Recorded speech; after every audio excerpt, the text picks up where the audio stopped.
Punjabi radio USA ਸੁਣ ਰਹੇ ਸਾਰੇ ਹਿਮਾਨਯੋਗ ਅਤੇ ਸਤਿਕਾਰਤ ਸਰੋਤਿਆਂ ਨੂੰ ਪਿਆਰ ਸਤਿਕਾਰ ਸਹਿਤ ਨਿੱਘੀ ਜਿਹੀ ਸਤਿ ਸ੍ਰੀ ਅਕਾਲ। ਸਭ ਨੂੰ ਜੀ ਨੂੰ ਆਖਦੇ ਹਾਂ। ਸੋ ਤੇ ਪ੍ਰੋਗਰਾਮ ਖਬਰ ਤੇ ਨਜ਼ਰ ਦੇ ਵਿੱਚ ਆਪ ਸਭ ਦਾ ਨਿੱਘਾ ਸਵਾਗਤ ਹੈ। ਸਾਡੇ ਅੱਜ ਦੇ ਸ਼ੁੱਕਰਵਾਰ ਦੇ ਖਬਰ ਤੇ ਨਜ਼ਰ ਪ੍ਰੋਗਰਾਮ 'ਚ ਆਪਣੇ ਨਾਲ ਜੁੜ ਚੁੱਕੇ ਨੇ ਮਿੰਟੂ ਗੁਰਸਰੀਆ ਜੀ। ਸਵਾਗਤ ਹੈ, ਸਤਿ ਸ੍ਰੀ ਅਕਾਲ ਜੀ। ਜੀ ਸ਼ੁਕਰੀਆ ਜੀ, ਸਾਰਿਆਂ ਨੂੰ ਸਤਿ ਸ੍ਰੀ ਅਕਾਲ। ਸਾਡੇ ਅੱਜ ਦੇ ਪ੍ਰੋਗਰਾਮ ਖਬਰ ਤੇ ਨਜ਼ਰ ਨੂੰ ਸਪਾਂਸਰ ਕਰਦੇ ਨੇ ਖਾਲਸਾ ਇੰਸ਼ੋਰੈਂਸ ਏਜੰਸੀ ਵਾਲੇ, ਜੋ ਕਿ 1992 ਤੋਂ ਇੰਸ਼ੋਰੈਂਸ ਦੇ ਬਿਜ਼ਨਸ ਦੇ ਵਿੱਚ ਹਨ। ਕਿਸੇ ਵੀ ਤਰੀਕੇ ਦੀ ਇੰਸ਼ੋਰੈਂਸ ਦੇ ਲਈ, commercial insurance, life insurance, worker comp, auto, home insurance ਦੇ ਲਈ ਤੁਸੀਂ ਇਹਨਾਂ ਨੂੰ ਕਾਲ ਕਰ ਸਕਦੇ ਹੋ 408 272 2500 ਦੇ ਉੱਤੇ। ਇਸ ਦੇ ਨਾਲ Krishan Dhanota, Yuba City, Satpal Singh, Tracy Khinda ਪਰਿਵਾਰ, Kent, Washington, Gurpal Singh Sandhu, Antelope, GN tire and lube, ਜਿਨ੍ਹਾਂ ਦੇ ਕੋਲੋਂ truck wash, oil change, air brake ਦਾ ਕੰਮ ਕਰਵਾ ਸਕਦੇ ਹੋ। ਨਵੇਂ ਪੁਰਾਣੇ ਟਾਇਰ ਖਰੀਦ ਸਕਦੇ ਹੋ। ਸੈਂਟਾਨੈਲਾ ਮਡੇਰਾ 'ਚ ਲੋਕੇਸ਼ਨ ਨੇ। ਕਾਲ ਨੇ Mashota 209 277 0113। Chicago pizza with twist ਵਾਲੇ, ਜਿਨ੍ਹਾਂ ਕੋਲ ਹਰ ਤਰ੍ਹਾਂ ਦਾ veg, non veg, Indian style pizza order ਕਰ ਸਕਦੇ ਹੋ। ਪੀਜ਼ਾ ਆਰਡਰ ਕਰਨ ਦੇ ਲਈ ਲੋਕੇਸ਼ਨ ਦੀ ਜਾਣਕਾਰੀ ਲਈ ਵੈਬਸਾਈਟ ਵਿਜ਼ਿਟ ਕਰੋ chicagopizzatwist.com।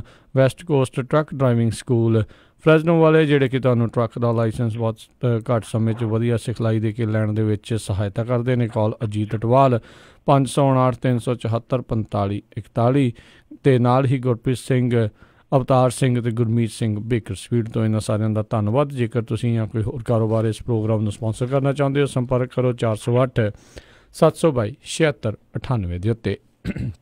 ਗੱਲਬਾਤ ਦਾ ਸਿਲਸਿਲਾ ਮਿੰਟੂ ਜੀ ਸ਼ੁਰੂ ਕਰਦੇ ਹਾਂ। ਕਹਿੰਦੇ ਇੱਕ ਅਮਰੀਕੀ ਮੈਗਜ਼ੀਨ ਨੇ ਦਾਅਵਾ ਕੀਤਾ ਵੀ ਪਾਕਿਸਤਾਨ ਦੇ ਕੋਲ ਉਹਨਾਂ ਦੇ ਸਾਰੇ F-16 ਜਿਹੜੇ ਲੜਾਕੂ ਜਹਾਜ਼ ਨੇ ਪੂਰੇ ਦੇ ਪੂਰੇ ਨੇ। ਇਹ ਜਦੋਂ ਇਹ ਬਾਲਾਕੋਟ ਵਾਲਾ ਹਮਲਾ ਹੋਇਆ ਵੀ ਸੀਗਾ, ਦਾਅਵਾ ਕਰਦੇ ਸੀ ਭਾਰਤ ਵਾਲੇ, ਉਦੋਂ ਵੀ ਇਹ ਖਬਰ ਉੱਠੀ ਸੀ। ਹਾਂ ਬਿਲਕੁਲ, ਆਪਾਂ ਵੀ ਗੱਲ ਕੀਤੀ ਸੀਗੀ ਕਿ ਜਦੋਂ ਪਾਕਿਸਤਾਨ ਇਹ ਗੱਲ ਕਹਿੰਦਾ ਕਿ ਅਸੀਂ ਤੇ F-16 ਜਹਾਜ਼ ਵਰਤੇ ਨਹੀਂ, ਇਹਨਾਂ ਨੇ ਕਾਹਦਾ ਡੇਗ ਲਿਆ, ਤੇ ਇਹ ਕਹਿੰਦੇ ਸੀਗੇ ਕਿ ਸਾਡੇ ਕੋਲ ਇਸ ਤਰ੍ਹਾਂ ਦੇ ਪਾਰਟਸ ਆ ਜੋ ਜਹਾਜ਼ ਦੇ ਡਿੱਗੇ ਹੋਏ ਆ, ਜਿਹੜੇ ਕਿ F-16 ਦੇ ਵਿੱਚ ਵਰਤੇ ਜਾਂਦੇ ਆ। ਮਤਲਬ ਕਿ ਇਹ ਕਲੇਮ ਕਰਦੇ ਸਨ ਕਿ ਅਸੀਂ F-16 ਸੁੱਟਿਆ, ਉਹ ਕਹਿੰਦੇ ਕਿ ਅਸੀਂ F-16 ਜਿਹੜਾ ਵਰਤਿਆ ਹੀ ਨਹੀਂ।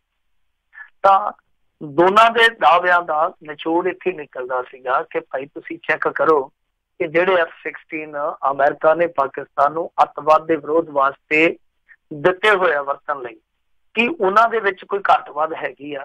ਤਾਂ ਹੁਣ ਇੱਕ ਅਮਰੀਕੀ ਜਿਹੜੀ ਮੈਗਜ਼ੀਨ ਆ, ਉਹਨਾਂ ਨੇ ਇਹ ਦਾਅਵਾ ਕੀਤਾ ਵਾ ਕਿ F-16 ਦੀ ਗਿਣਤੀ ਮਿਣਤੀ ਹੋ ਗਈ ਆ। ਮਤਲਬ ਕਿ ਇਹ ਸਾਰੀ ਪੜਤਾਲ ਕਰ ਲਈ ਗਈ ਆ ਕਿ F-16 ਜਹਾਜ਼ ਜਿਹੜੇ ਆ ਉਹ ਕਿੰਨੇ ਆ। ਤਾਂ ਜਿੰਨੇ ਅਮਰੀਕਾ ਨੇ ਦਿੱਤੇ ਸੀਗੇ, ਕਹਿੰਦੇ ਕਿ ਉਹ ਸਾਰੇ ਦੇ ਸਾਰੇ ਪੂਰੇ ਆ। ਇਹ ਫੋਰਨ ਪਾਲਿਸੀ ਮੈਗਜ਼ੀਨ ਹੈ ਸ਼ਾਇਦ, ਜਿਨ੍ਹਾਂ ਨੇ ਇਹ ਖਬਰ ਦਿੱਤੀ ਆ। ਤੇ ਹੁਣ ਉਸ ਖਬਰ ਤੇ ਕਈ ਕਿਸਮ ਦੇ ਪ੍ਰਤੀਕਰਮ ਵੀ ਆਉਣੇ ਸ਼ੁਰੂ ਹੋ ਗਏ ਆ। ਸੋਸ਼ਲ ਮੀਡੀਆ ਤੇ ਜਦੋਂ ਚਰਚਾ ਚੱਲ ਪੈਂਦੀ ਆ ਤੇ ਸਮਝ ਲਓ ਫਿਰ ਉਹ ਚਰਚਾ ਹੌਲੀ ਹੌਲੀ ਰਾਜਨੀਤੀ 'ਚ ਵੀ ਚਲੇ ਜਾਊਗੀ। ਪਰ ਜੇ ਇਹ ਖਬਰ ਸੱਚੀ ਆ ਤਾਂ ਫਿਰ ਮੇਰੇ ਖਿਆਲ ਦੇ ਨਾਲ ਪਾਕਿਸਤਾਨ ਤੇ ਭਾਰਤ ਦੇ ਦਰਮਿਆਨ ਉਸ ਦੌਰ ਦੇ ਵਿੱਚ ਜੇ ਨਫੇ ਨੁਕਸਾਨ ਦੀ ਆਪਾਂ ਗੱਲ ਕਰੀਏ ਤਾਂ ਇੰਡੀਆ ਤੇ ਫਿਰ ਕੋਈ ਫਾਇਦੇ 'ਚ ਨਹੀਂ ਰਿਹਾ ਉਸ ਦੌਰ ਦੇ ਵਿੱਚ, ਕਿਉਂਕਿ ਇਹਨਾਂ ਦਾ ਇੱਕ ਜਹਾਜ਼ ਇੱਥੇ ਕ੍ਰੈਸ਼ ਹੋ ਗਿਆ ਸੀਗਾ, ਦੂਜਾ M21 ਯਾਨੀ MiG-21 ਉੱਥੇ ਡਿੱਗ ਪਿਆ ਸੀਗਾ। ਤਾਂ ਇੱਕ ਪਾਇਲਟ ਇਹਨਾਂ ਦਾ ਉਹ ਬੰਦੀ ਬਣਾ ਲਿਆ ਗਿਆ ਸੀ ਪਾਕਿਸਤਾਨ ਵੱਲੋਂ। ਤਾਂ ਫਿਰ ਸਾਰੀ ਬਾਜ਼ੀ ਜਿਹੜੀ ਆ ਉਲਟਦੀ ਆ, ਕਿਉਂਕਿ ਬਾਲਾਕੋਟ ਵਾਲਾ ਜਿਹੜਾ ਇਹਨਾਂ ਨੇ ਏਅਰ ਸਟ੍ਰਾਈਕ ਕੀਤਾ ਸੀ, ਉਹਦੇ ਵਿੱਚ ਵੀ ਹਾਲੇ ਤੱਕ ਕਲੀਅਰਿਟੀ ਨਹੀਂ ਹੈ ਕਿ ਕਿੰਨੀਆਂ ਮੌਤਾਂ ਹੋਈਆਂ ਸਨ, ਕਿੰਨਾ ਉਹਨਾਂ ਨੂੰ ਨੁਕਸਾਨ ਪਹੁੰਚਿਆ, ਜਿਨ੍ਹਾਂ ਨੂੰ ਇਹ ਅੱਤਵਾਦੀ ਕਹਿੰਦੇ ਸੀਗੇ ਕਿ ਅੱਤਵਾਦੀ ਉੱਥੇ ਟ੍ਰੇਨਿੰਗ ਲੈ ਰਹੇ ਆ।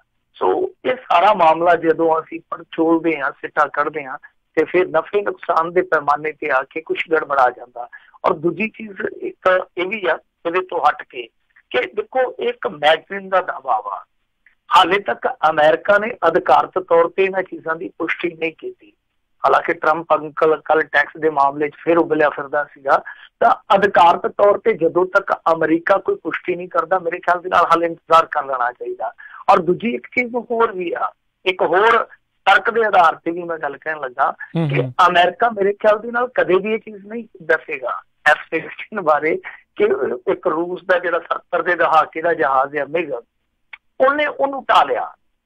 ਸੋ F-16 ਨੂੰ ਇਹਨਾਂ ਨੇ ਦਾਅਵਾ ਕੀਤਾ ਸੀਗਾ ਕਿ ਇੱਕ MiG ਜਹਾਜ਼ ਨੇ ਡਿੱਗਿਆ। ਤਾਂ ਇਹ ਮੇਰੇ ਖਿਆਲ ਦੇ ਨਾਲ ਇੱਕ ਬਹੁਤ ਇੱਕ ਕਹਿ ਲਈਏ ਕਿ ਅੜਚਨ ਵਾਲੀ ਗੱਲ ਹੋਏਗੀ ਜੇ ਸੱਚ ਦੀ ਆਪਾਂ ਗੱਲ ਕਰੀਏ ਕਿ ਪੂਰਾ ਸੱਚ ਬਾਹਰ ਆਵੇ, ਤਾਂ ਇਹ ਇੱਕ ਅੜਚਨ ਰਹੇਗੀ। खैर देखते हैं हुण अगे इस मामले ते इंडिया च किस तरह के राजसी रिएक्शन आउंदे आ। पर कुल मिला के जिहड़ी ये चर्चा चल पई आ, मैं तां ही कहना हुंदा कि देखो अज दी घड़ी तुसीं जे कहो कि राहुल गांधी मजबूत आ जां नरेंद्र मोदी मजबूत आ, तां 19 मई तक वोटां पई जाणीआं ते जदों विचकार दे जाके भी कुछ इस तरह का हो गया, वापर गया जो मोदी सरकार दे उलट होवे ते समीकरण बदल लग्या मिंट वजना। तां अज दी घड़ी जे आपां देखीए ते जे मोदी सरकार दे पक्ष तो गल करिए तां इह उन्हां वास्ते चर्चा ही चल पई है जिहड़ी ਉਹ भी किते ना किते नुकसानदायक आ। जी जी जी। अगली ਜਿਹੜੀ ਗੱਲ ਕਰਦੇ ਕਹਿੰਦੇ ਪਾਕਿਸਤਾਨ ਨੇ ਸੈਂਕੜੇ ਕੈਦੀ ਛੱਡਣ ਦਾ ਕੀਤਾ ਐਲਾਨ। ਦੇਖੋ ਇਹ ਇੱਕ ਚੰਗੀ ਖਬਰ ਆਈ ਆ। ਵੈਸੇ ਤੇ ਜੰਗਾਂ ਦੀਆਂ ਗੱਲਾਂ, ਜਹਾਜ਼ਾਂ ਦੀਆਂ ਗੱਲਾਂ, ਬਰੂਦ ਦੀਆਂ ਗੱਲਾਂ, ਅਸਲੇ ਦੀਆਂ ਗੱਲਾਂ ਇਹ ਸੁਣ ਕੇ ਥੱਕਦੇ ਹੀ ਨਹੀਂ ਆਪਾਂ। ਚਲੋ ਜੇ ਇਧਰੋਂ ਛੁਟਕਾਰਾ ਮਿਲਦਾ ਖਬਰਾਂ ਦੀ ਦੁਨੀਆ 'ਚ ਤੇ ਫਿਰ ਇਹਨਾਂ ਦੇ ਮੂੰਹਾਂ 'ਚੋਂ ਜੋ ਬਰੂਦ ਨਿਕਲਦਾ, ਮੂੰਹਾਂ 'ਚੋਂ ਜਿਹੜਾ ਜ਼ਹਿਰ ਨਿਕਲਦਾ ਉਹ ਸਾਰਾ ਕੁਛ ਧਮਾਕ ਦਿੰਦਾ। ਤਾਂ ਇਸ ਮਾਮਲੇ ਦੇ ਵਿੱਚ ਇੱਕ ਚੰਗੀ ਪਹਿਲ ਕਦਮੀ ਕੀਤੀ ਹੈ ਪਾਕਿਸਤਾਨ ਨੇ। ਵੈਸੇ ਦੋਨਾਂ ਦੇਸ਼ਾਂ ਦੇ ਦਰਮਿਆਨ ਕੈਦੀਆਂ ਦਾ ਆਦਾਨ ਪ੍ਰਦਾਨ ਹੁੰਦਾ ਰਹਿੰਦਾ, ਇੱਕ ਚੰਗੀ ਗੱਲ ਆ।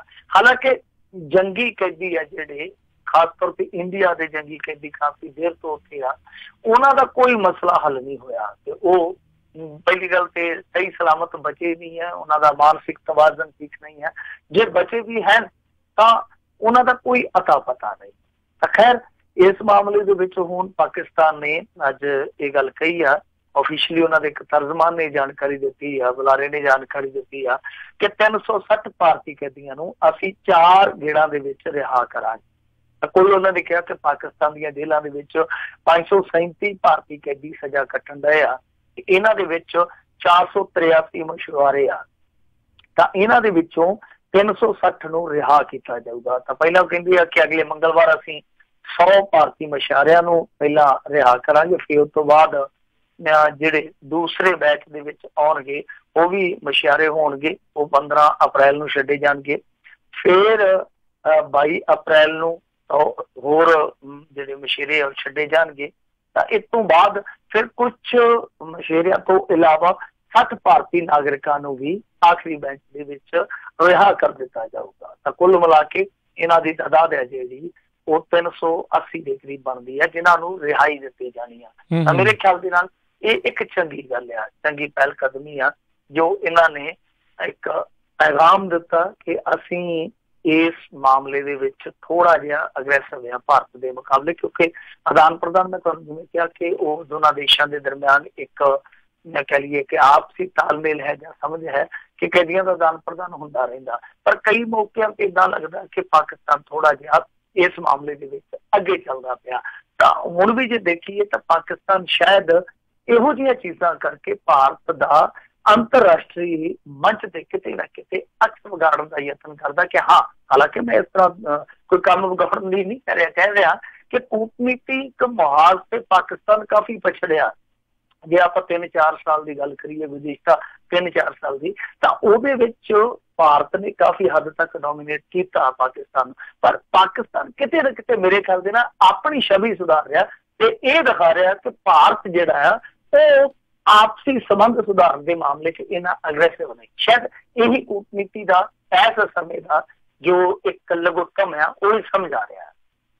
ਤੇ ਇਹ ਵੀ ਵੈਸੇ ਕਿਤੇ ਨਾ ਕਿਤੇ ਵੀ ਲੱਗਦਾ ਤੇ ਆਈ ਥਿੰਕ ਵੀ ਲੀਡਰਸ਼ਿਪ ਜਿਹੜੀ ਉੱਥੇ ਬਦਲੀ ਆ ਉਹਨਾਂ ਦੀ ਵੀ ਥੋੜੀ ਨੀਤੀ ਥੋੜੀ ਵੱਖਰੀ ਜਿਹੜੀ ਲੱਗ ਰਹੀ ਆ। ਉਹ ਫਿਰ ਚੇਂਜ ਤਾਂ ਹੀ ਹੁੰਦੀ ਹੈ ਨਾ, ਜੇ ਵਿਜ਼ਨ ਚੇਂਜ ਹੁੰਦਾ ਤਾਂ ਫਿਰ ਹੀ ਪਾਲਿਸੀ ਚੇਂਜ ਹੁੰਦੀ। ਬਿਲਕੁਲ ਜੀ, ਚੰਗੀ ਗੱਲ ਆ। ਤੇ ਲੜਾਈ ਦੇ ਵਿੱਚ ਰੱਖਿਆ ਤਾਂ ਕਿਸੇ ਨੂੰ ਕੁਛ ਵੀ ਨਹੀਂ ਆ। ਅਗਲੀ ਜਿਹੜੀ ਆਪਾਂ ਗੱਲ ਕਰਦੇ ਕਹਿੰਦੇ ਆਮ ਆਦਮੀ ਪਾਰਟੀ ਤੇ ਕਾਂਗਰਸ ਦਰਮਿਆਨ ਗੱਠਜੋੜ ਤੇ ਸਹਿਮਤੀ ਹੋਣ ਦੇ ਚਰਚੇ ਆ। ਇਹ ਕੁਛ ਕੁ ਹਫ਼ਤੇ ਪਹਿਲਾਂ, ਮਹੀਨਾ ਕੁ ਪਹਿਲਾਂ ਵੀ ਇੱਦਾਂ ਹੀ ਗੱਲਾਂ ਸੀਗੀਆਂ। ਹਾਂ ਬਿਲਕੁਲ, ਜਦੋਂ ਤੱਕ ਹੋ ਨਹੀਂ ਜਾਂਦਾ ਇਹਨਾਂ ਦੀ ਖਬਰ ਤੇ ਮੋਹਰ ਨਹੀਂ ਲਾਈ ਜਾ ਸਕਦੀ, ਕਿਉਂਕਿ ਪਤਾ ਨਹੀਂ ਕਦੋਂ ਇਹਨਾਂ ਨੇ ਨਿਮਰ ਕੇ ਕੌੜੇ ਹੋ ਜਾਣਾ, ਕਦੋਂ ਇਹ ਸ਼ਾਇਦ ਬਿਲਕੁਲ ਮਿੱਠੇ ਹੋ ਜਾਂਦੇ ਆ। ਤਾਂ ਖੈਰ ਅੱਜ ਇਹ ਖਬਰ ਆਈ ਆ ਕਿ ਇਹਨਾਂ ਦੀ ਆਪਸੀ ਸਹਿਮਤੀ ਬਣ ਗਈ। ਅਧਿਕਾਰਤ ਤੌਰ ਤੇ ਕੋਈ ਐਲਾਨ ਨਹੀਂ ਹੋਇਆ, ਤਾਂ ਓਦਾਂ ਦੱਸਦੇ ਆ ਕਿ ਇਹਨਾਂ ਨੇ ਗੱਠਜੋੜ ਤਕਰੀਬਨ ਤੈਅ ਕਰ ਲਿਆ। ਔਰ 2 ਰਾਜਾਂ ਵਿੱਚ ਖਾਸ ਤੌਰ ਤੇ, ਵਿਸ਼ੇਸ਼ ਤੌਰ ਤੇ, ਇੱਕ ਤੇ ਦਿੱਲੀ ਜਿਹਨੂੰ ਆਪਾਂ ਸੰਪੂਰਨ ਰਾਜ ਨਹੀਂ ਕਹਿ ਸਕਦੇ ਪਰ ਫਿਰ ਵੀ ਉੱਥੇ ਸਰਕਾਰ ਚੱਲਦੀ ਹੈ, ਰਾਜ ਕਹਾਂਗੇ, ਤਾਂ ਦੂਸਰੇ ਪਾਸੇ ਹਰਿਆਣਾ ਵਾ। 2 ਰਾਜਾਂ ਦੇ ਵਿੱਚ ਹੀ ਗੱਠਜੋੜ ਆ। ਭਾਵੇਂ ਆ ਕਿ ਪੰਜਾਬ ਨੂੰ ਇਹ ਤੋਂ ਪਾਸੇ ਕਰ ਦਿੱਤਾ ਗਿਆ। ਤਾਂ ਜੋ ਦਿੱਲੀ ਦੇ ਵਿੱਚ ਤੈਅ ਫਾਰਮੂਲਾ ਹੋਇਆ ਦੱਸਿਆ ਜਾ ਰਿਹਾ ਉਹ 4-3 ਦੀ ਰੇਸ਼ੋ ਨਾਲ ਆ। ਮਤਲਬ ਕਿ 4 ਸੀਟਾਂ ਤੇ ਲੜੂਗੀ ਆਮ ਆਦਮੀ ਪਾਰਟੀ ਔਰ 3 ਸੀਟਾਂ ਤੇ ਲੜੂਗੀ ਕਾਂਗਰਸ ਪਾਰਟੀ ਦਿੱਲੀ ਦੇ ਵਿੱਚ। ਹਾਲਾਂਕਿ ਹਰਿਆਣੇ ਦੀ ਕੋਈ ਅਪਡੇਟ ਨਹੀਂ ਕਿ ਉੱਥੇ ਕਿਸ ਤਰ੍ਹਾਂ ਦੀ ਸਹਿਮਤੀ ਬਣੀ ਆ। ਤਾਂ ਜਿਹੜੀਆਂ ਆਮ ਆਦਮੀ ਪਾਰਟੀ ਨੂੰ ਸੀਟਾਂ ਜਾ ਸਕਦੀਆਂ ਉਹ ਚਾਂਦਨੀ ਚੌਂਕ ਆ, ਉੱਤਰ ਪੱਛਮੀ ਦਿੱਲੀ ਹੈ, ਖਾਸ ਤੌਰ ਤੇ ਇੱਕ ਪੱਛਮੀ ਦਿੱਲੀ ਹੈ ਔਰ ਇੱਕ ਉੱਤਰੀ ਦਿੱਲੀ ਆ। ਇਹ 4 ਸੀਟਾਂ ਜਿਹੜੀਆਂ ਇਹਨਾਂ ਨੂੰ ਜਾ ਸਕਦੀਆਂ। ਉਧਰ ਕਾਂਗਰਸ ਕੋਲ ਪੂਰਬੀ, ਉੱਤਰ ਪੂਰਬੀ ਅਤੇ ਨਵੀਂ ਦਿੱਲੀ ਦੀ ਜਿਹੜੀ ਸੀਟ ਜਾ ਸਕਦੀ ਹੈ। ਸੋ ਇਹ ਫਾਰਮੂਲਾ ਨਿਕਲਿਆ ਦੱਸਦੇ ਆ।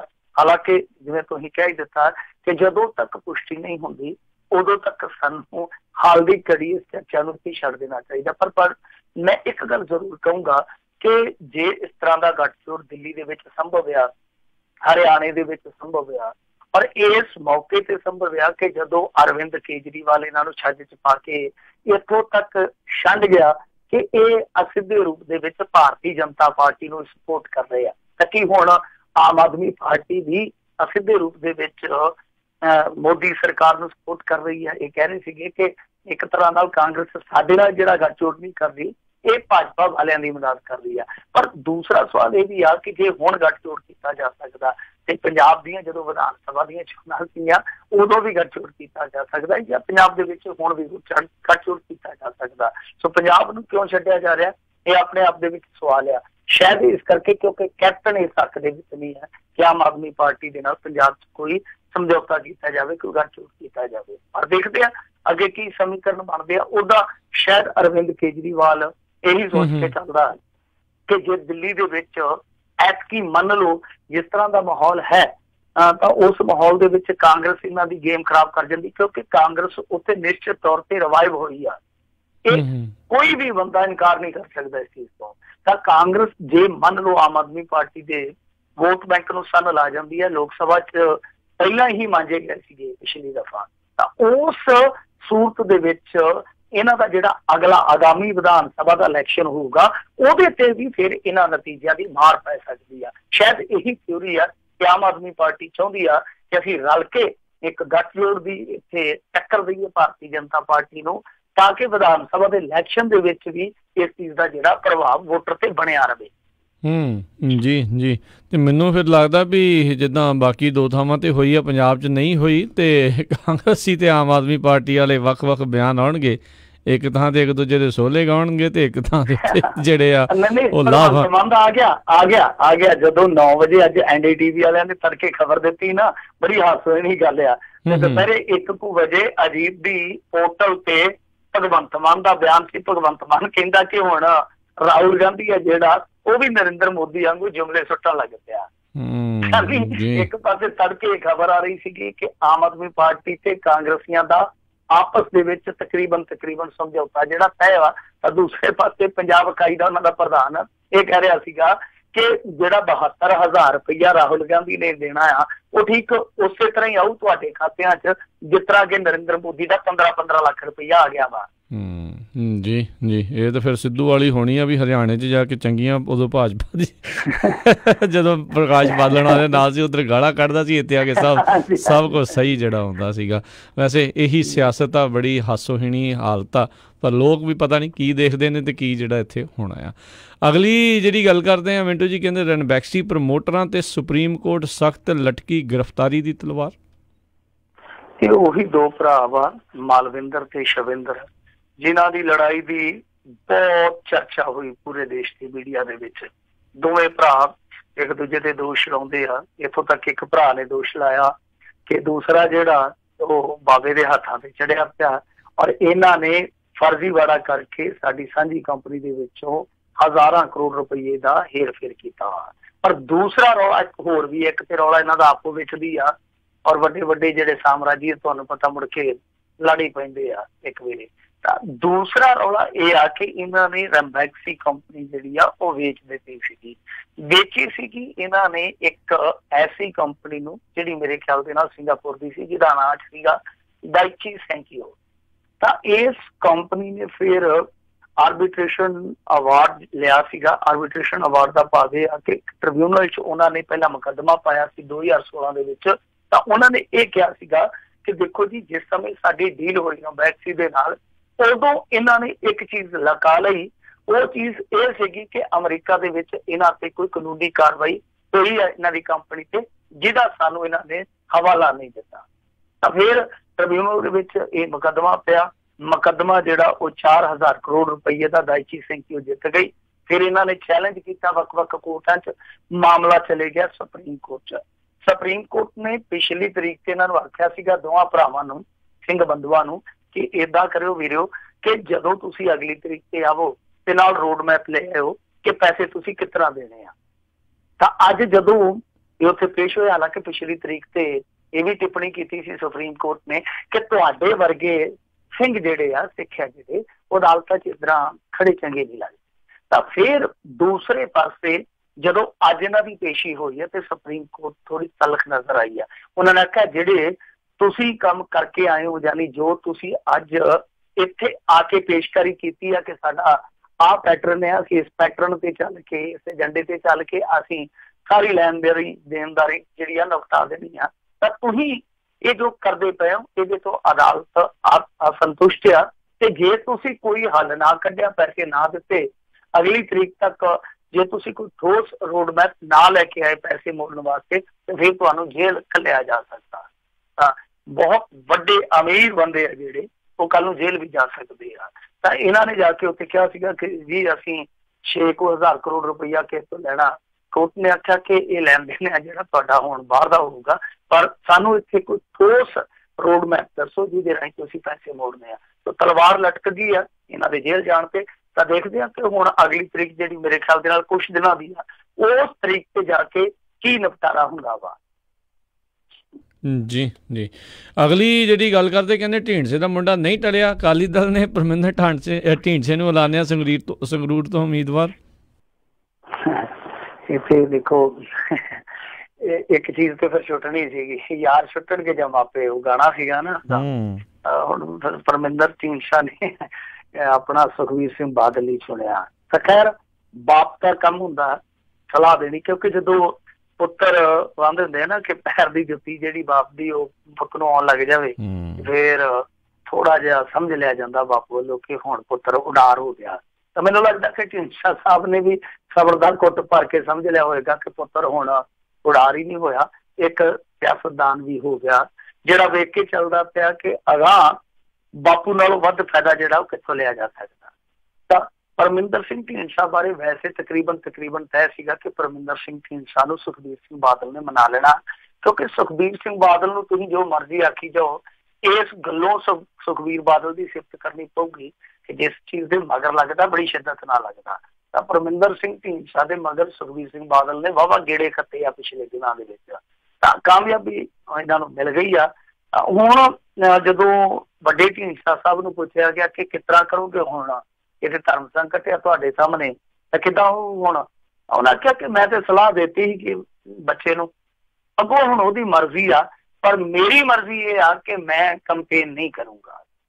ਤਾਂ ਉਹਨਾਂ ਨੇ ਸਿੱਧੇ ਤੌਰ ਤੇ ਇੱਕ ਗੱਲ ਦਾ ਐਲਾਨ ਕਰ ਦਿੱਤਾ ਕਿ ਸਾਡੇ ਹੁਣ ਬੇਸ਼ੱਕ ਵਿਚਾਰਕ ਵਖਰੇਵੇਂ ਤੋਂ ਤੱਕ ਆ ਗਏ ਕਿ ਮੇਰੀ ਸਲਾਹ ਜਿਹੜੀ ਆ ਅੱਖੋਂ ਪਰੋਖੇ ਕਰ ਦਿੱਤੀ ਗਈ ਆ, ਮਰਜ਼ੀ ਆ ਮੁੰਡੇ ਦੀ, ਉਹ ਇਲੈਕਸ਼ਨ ਲੜ ਰਿਹਾ, ਪਰ ਮੈਂ ਕੰਪੇਨ ਦੇ ਵਿੱਚ ਹਿੱਸਾ ਨਹੀਂ ਲਊਂ। ਇਹ ਇੱਕ ਬਾਪ ਦਾ ਸਟੈਂਡ ਆ, ਇੱਕ ਬਹੁਤ ਵੱਡੇ ਆਗੂ ਦਾ ਸਟੈਂਡ ਆ। ਪਰ ਦੂਸਰੇ ਪਾਸੇ ਪਰਮਿੰਦਰ ਸਿੰਘ ਢੀਂਡਸਾ ਨੇ ਰਸਤਾ ਚੁਣਿਆ ਕਿ ਮੈਦਾਨ ਦੇ ਵਿੱਚ ਉਤਰਿਆ ਜਾਵੇ।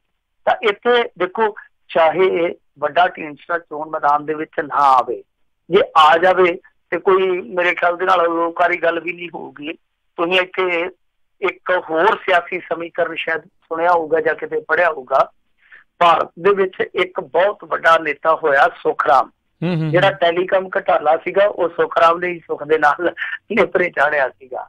ਤਾਂ ਸੁਖਰਾਮ ਇਸ ਸਮੇਂ ਵਾਪਸ ਕਾਂਗਰਸ ਚ ਆ ਗਿਆ, 2-3 ਦਫਾ ਉਹ ਪਾਰਟੀਆਂ ਬਦਲ ਚੁੱਕਾ ਪਹਿਲੇ, ਯਾਨੀ ਉਹਨੇ ਬੈਕ ਗੇਅਰ ਲਾ ਕੇ ਕਾਂਗਰਸ ਜੁਆਇਨ ਕਰ ਲਈ ਆ। ਤੇ ਉਹਦਾ ਮੁੰਡਾ ਜਿਹੜਾ ਉਹ ਭਾਜਪਾ ਦੇ ਵਿੱਚ ਆ। ਤੁਸੀਂ ਹਿਸਾਬ ਲਾ ਲਓ ਕਿ ਗਾਂ ਜਿਹੜਾ ਉਹਦਾ ਪੁੱਤਰ ਹੈ ਉਹਦੇ ਵਾਸਤੇ ਉਹ ਟਿਕਟ ਦਾ ਇੰਤਜ਼ਾਮ ਕਰਦਾ ਪਿਆ ਕਾਂਗਰਸ ਦੇ ਵਿੱਚ। ਇਹੋ ਜਿਹਾ ਵੀ ਕੰਮ ਚੱਲਦਾ ਹੈ ਭਾਰਤੀ ਸਿਆਸਤ ਦੇ ਵਿੱਚ। ਤਾਂ ਮੰਨ ਲਓ ਜੇ ਕੱਲ ਨੂੰ ਢੀਂਡਸਾ ਸਾਹਿਬ ਇਹਨਾਂ ਦੇ ਚੋਣ ਪ੍ਰਚਾਰ 'ਚ ਆ ਵੀ ਜਾਂਦੇ ਆ, ਉਹ ਕਹਿਣਗੇ ਕਿ ਮੈਂ ਆਪਣੇ ਪੁੱਤਰ ਵਾਸਤੇ ਆਇਆ, ਪਾਰਟੀ ਵਾਸਤੇ ਨਹੀਂ ਆਇਆ, ਪਰ ਹਾਲ ਦੀ ਘੜੀ ਉਹ ਕਹਿ ਰਿਹਾ ਕਿ ਮੈਂ ਕੰਪੇਨ 'ਚ ਨਹੀਂ ਆਊਗਾ। ਸੋ ਗਾਂ ਕੀ ਹੋਊਗਾ ਕੁਛ ਨਹੀਂ ਕਿਹਾ ਜਾ ਸਕਦਾ। ਪਰ ਇੱਕ ਵਾਰੀ ਇੱਕ ਤਰ੍ਹਾਂ ਨਾਲ ਕਹਿ ਲਈਏ ਕਿ ਪਰਮਿੰਦਰ ਸਿੰਘ ਢੀਂਡਸਾ ਨੇ ਇੱਕ ਤਰ੍ਹਾਂ ਨਾਲ ਇੱਕ ਸਿਆਸੀ ਲੜਾਈ ਦਾ ਮੁੱਢ ਬੰਨ੍ਹ ਦਿੱਤਾ ਵਾ। ਹੁਣ ਉਡੀਕ ਕੀਤੀ ਜਾ ਰਹੀ ਹੈ ਕਿ ਕਾਂਗਰਸ ਵੱਲੋਂ ਕੌਣ ਹੋਏਗਾ, ਵਿਜੇਂਦਰ ਸਿੰਗਲਾ, ਰਜਿੰਦਰ ਕੌਰ ਭੱਠਲ ਜਾਂ ਫਿਰ ਕੈਪਟਨ ਅਮਰਿੰਦਰ ਸਿੰਘ ਦਾ ਚਹੇਤਾ ਕੇਵਲ ਸਿੰਘ ਢਿੱਲੋਂ, ਕਿਉਂਕਿ ਕੈਪਟਨ ਅਮਰਿੰਦਰ ਸਿੰਘ ਤੇ ਸੁਨੀਲ ਜਾਖੜ ਦੇ ਖੇਮੇ ਦੀ ਆਪਸ ਦੇ ਵਿੱਚ ਟਿਕਟਾਂ ਦੀ ਵੰਡ ਨੂੰ ਲੈ ਕੇ ਦੱਸਦੇ ਆ ਕਿ ਅੰਦਰ ਖਾਤੇ ਕਾਫੀ ਖੇਬੜਬਾਜ਼ੀ ਚੱਲਦੀ ਪਈ ਆ। ਤਾਂ ਸੰਗਰੂਰ ਤੋਂ ਕੇਵਲ ਸਿੰਘ ਢਿੱਲੋਂ ਦਾ ਨਾਂ ਥੋੜਾ ਜਿਹਾ ਅੱਗੇ ਦੱਸਿਆ ਜਾ ਰਿਹਾ, ਕਿਉਂਕਿ ਕੈਪਟਨ ਅੜਿਆ ਪਿਆ ਇੱਕ ਇਸ ਨਾਮ ਤੇ ਔਰ ਇੱਕ ਫਿਰੋਜ਼ਪੁਰ ਤੋਂ ਰਾਣਾ ਸੋਢੀ ਦੇ ਨਾਮ। ਜੀ ਜੀ ਜੀ। ਅਗਲੀ ਜਿਹੜੀ ਗੱਲ ਕਰਦੇ, ਕਹਿੰਦੇ ਲੋਕ ਸਭਾ ਟਿਕਟਾਂ ਵੰਡਣ ਦੇ ਮਾਮਲੇ ਵਿੱਚ ਕੈਪਟਨ ਅਮਰਿੰਦਰ ਸਿੰਘ ਤੇ ਲੱਗੇ ਨੇ ਗੰਭੀਰ ਦੋਸ਼। ਬਿਲਕੁਲ, ਮੈਂ ਤੁਹਾਨੂੰ ਜਿਹੜੀ ਗੱਲ ਕਰਕੇ ਹਟਿਆ ਨਾ ਜੀ ਜੀ ਕਿ ਇਹਨਾਂ ਦਾ ਖਲਾਰਾ ਜਿਹੜਾ ਆਪੋ ਵਿੱਚ ਵੀ ਪਿਆ ਪਿਆ। ਕਈ ਵਾਰ ਇਹ ਹੁੰਦਾ ਕਿ ਜਦੋਂ ਤੁਸੀਂ ਸੱਤਾ ਚ ਹੁੰਦੇ ਤੁਹਾਨੂੰ ਇਸ ਚੀਜ਼ ਦਾ ਐਡਵਾਂਟੇਜ ਮਿਲਦਾ ਕਿ ਤੁਹਾਡੀਆਂ ਛੋਟੀਆਂ ਛੋਟੀਆਂ ਲੜਾਈਆਂ ਜਿਹੜੀਆਂ ਸੜਕ ਤੇ ਨਹੀਂ ਆਉਂਦੀਆਂ।